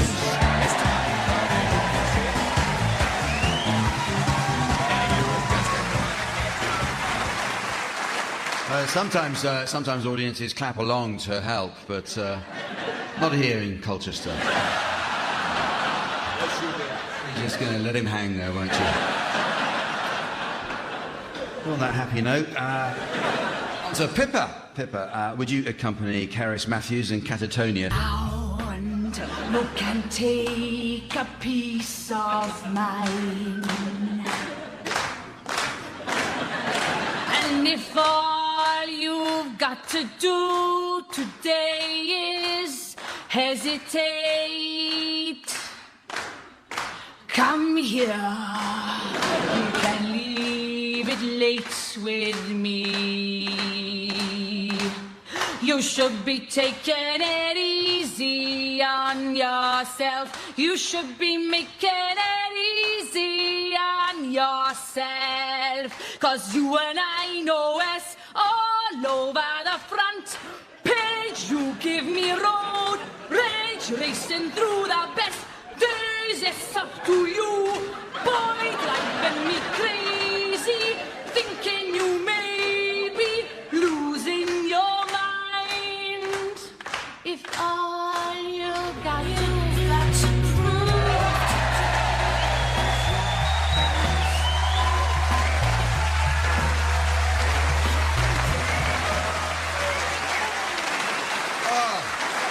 Pippa Evans being absolutely brilliant there, despite the distraction of several members of the audience who decided to goose step around the arena. I think it's an Essex thing, isn't it? Right, finally, Tony, can you please accompany Austrian 80s band Falco singing Rock Me Amadeus? Hatten Schulden denen trinken denen Riemen Frau und der Dienen rief man Rock Me Amadeus. War Superstar, war popular, war so ekelig, wurde da so Heukafler. War allen so eine große in Rocky Dolls und alles rief, komm und Rock Me Amadeus. Amadeus, Amadeus, Amadeus, Amadeus, Amadeus, Amadeus, Amadeus, Amadeus. Amadeus. Come on and rock me, Amadeus, Amadeus, Amadeus. Amadeus, Amadeus, Amadeus. Amadeus, Amadeus, Amadeus.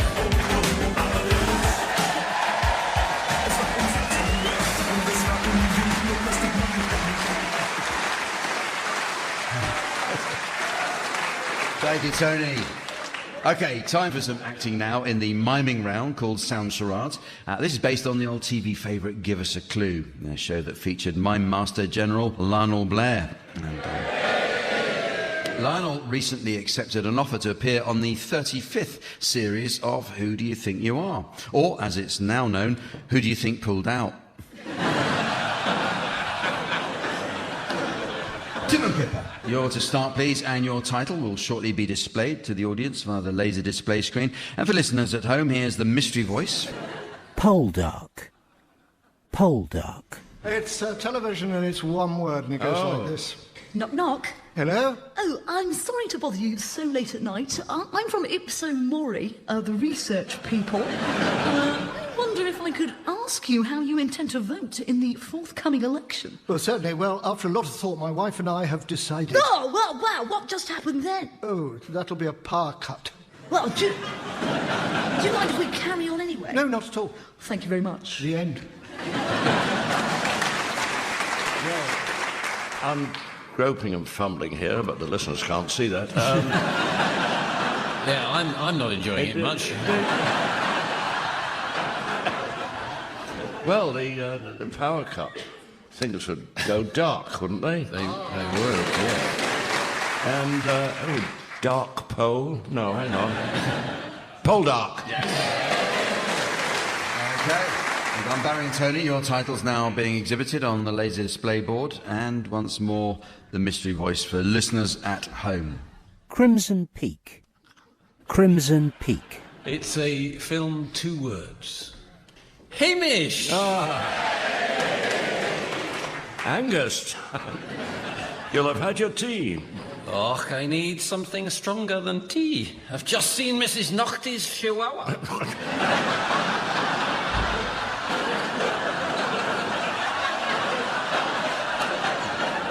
Not again.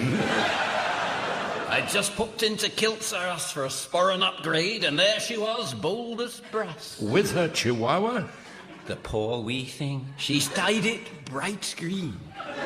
Well, she does like to colour all her pooches. You haven't seen her Pekingese. Oh, don't tell me. What has she done? Well, what has she done? You said don't tell you. Out with it, man! Be careful what you wish for.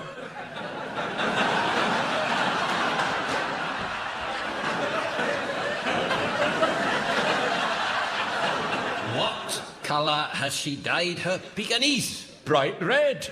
A bright red Pekingese. Now she's gone too far. Goodbye. Goodbye.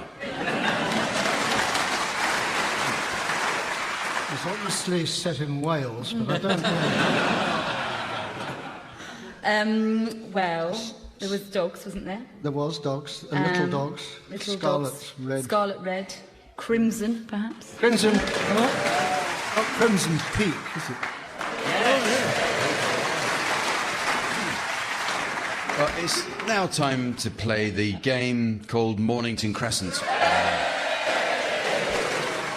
But first I notice our postman has been straining under the welter burden of a letter.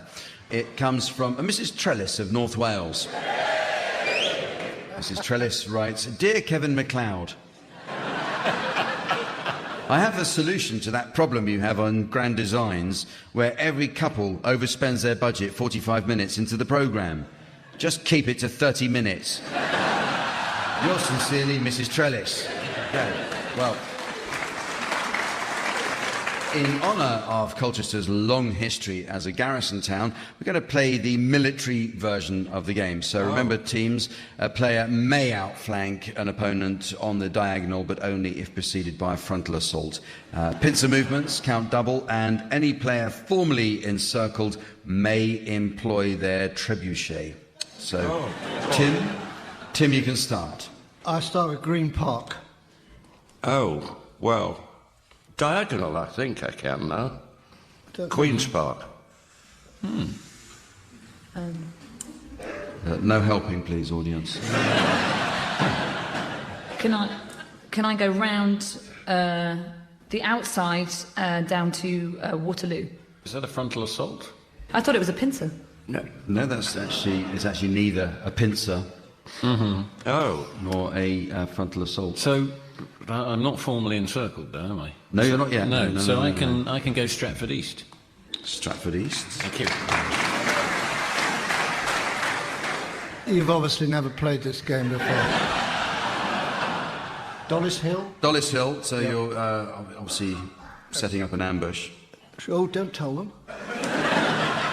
I'm obliged to, because I'm a traitor. Barry. Now. I can do a pincer movement. And I can go edgeware. You don't literally have to do a pincer movement when you say that, Barry. Pippa? I'll overland to Dalston Junction, please. I'll counter with barking. Oh. Yes. Yeah. Peg's Passage. What? Sorry, I was just having a dream. Osterley. Osterley? Oh, Jack, you can't, surely. No, that's permitted, Osterley. Really? Are you going to use your trebuchet? But not... I did a pincer 3 moves ago, so Tim can't come up with that now. Use your trebuchet. It's too late. Use it. No. You use your trebuchet. You bought it. You've been polishing it all afternoon. Use it. Well, this is reminiscent of the 1972 semi-finals in Helsinki. Well, I apologise. Well, I Barry apologise. was a grumpy bastard then as well. I apologise, then. I've got a retreat now. Oxford Circus. We know what's coming. Mornington, Crescent.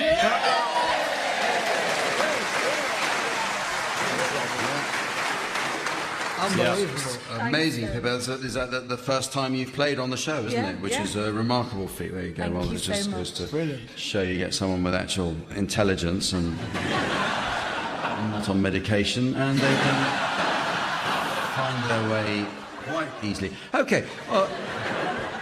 This next round celebrates The Only Way is Essex, the groundbreaking reality show that featured its own famous pre-Spanish holiday diet, no carbs before Marbs.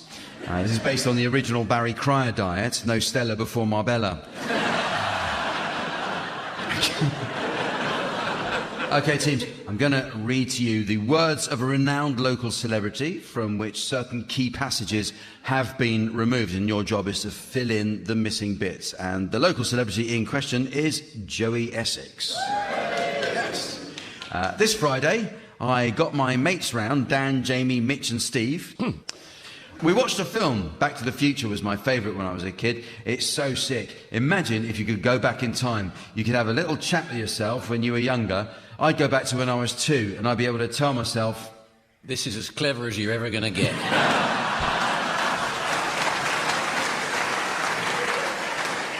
I would tell myself that I should stop crying over Furbies because when I'm 24, I'll have enough money to buy as many Furbies as I want. Yeah, Joey, you really made it. On Saturday, I woke up at 9:30 a.m. The first thing I think about when I wake up is... Existential determinism. Is porridge. Close. Before I get out of bed, I spend ages looking at... The instructions on my trousers. at Twitter. The first thing I do when I get up is clean... But the second thing I do is not so clean.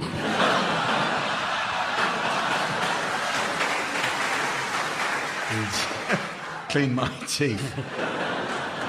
You might not believe it, but when it came to getting a new set of teeth, I decided to get some that... were brighter than me.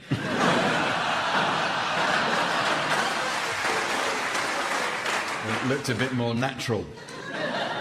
I was going out into town in the evening, so I had to plan my outfit for the night out. These are my style rules. Shades are good to wear in nightclubs as they make you enjoy your evening more because... People think you're blind and look after you.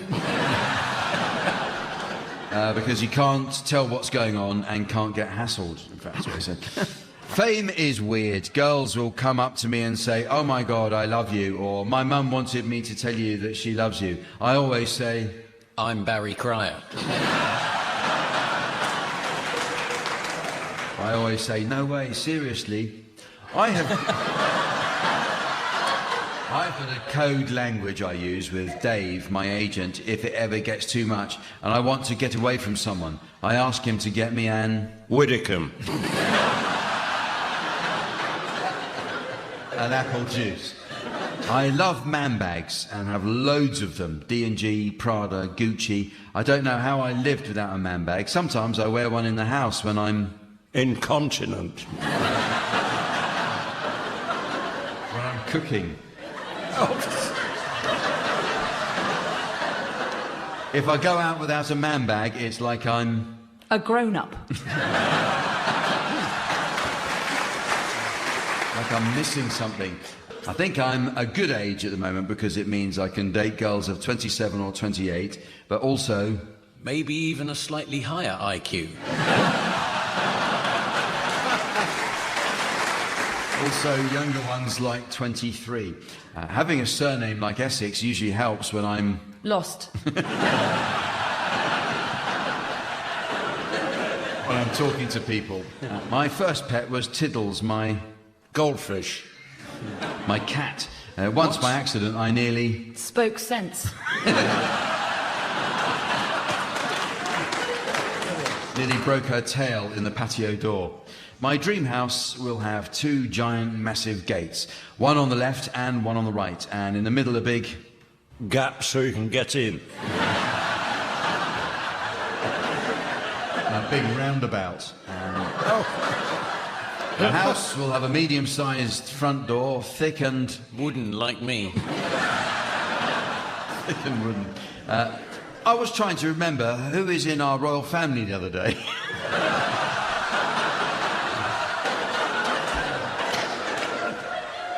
I know there's Prince William and Prince Charles. Then I thought there was someone called... King Edward for baking and chipping. No, Charles Dickens.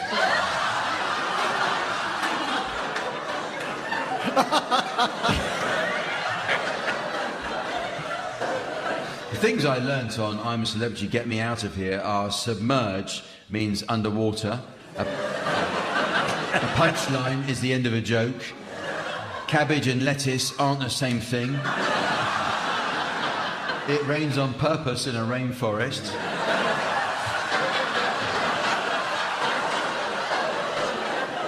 RSVP is not something to do with pets. And koalas aren't... fizzy drinks. aren't electric.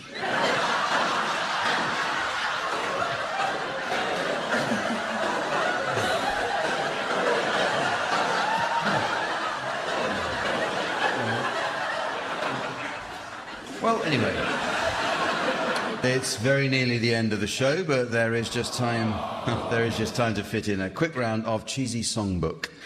Samantha tells me she's just returned from a visit to a gentleman cheesemaker who invited her to assist him in the process. He made a Stilton while she worked on a selection of cream cheeses. In the end, he was very impressed by how easily hers was spreading, while she in turn was delighted to see his blue-veined offering noticeably harden during the course of the session. Teams, I'd like you to suggest song titles likely to prove popular with an audience of cheese lovers. You can start this one, please. Pippa. Streets of Philadelphia.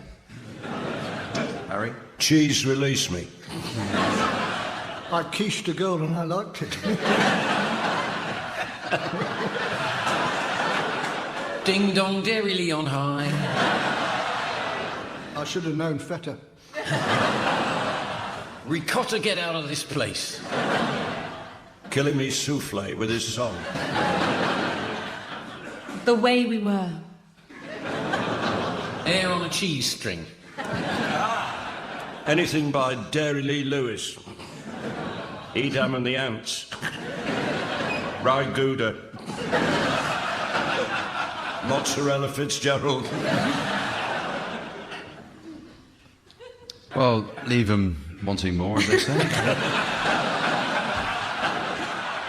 I think I definitely wanted more. And so, ladies and gentlemen, as the tangerine spray tan of time creosotes the facial features of fate, and the twinkling Swarovski crystals of dreams are stapled to the dazzling vajazzle of destiny, I notice it's the end of the show. So, from the team, Samantha and myself, and our audience here in Colchester, it's goodbye. Goodbye.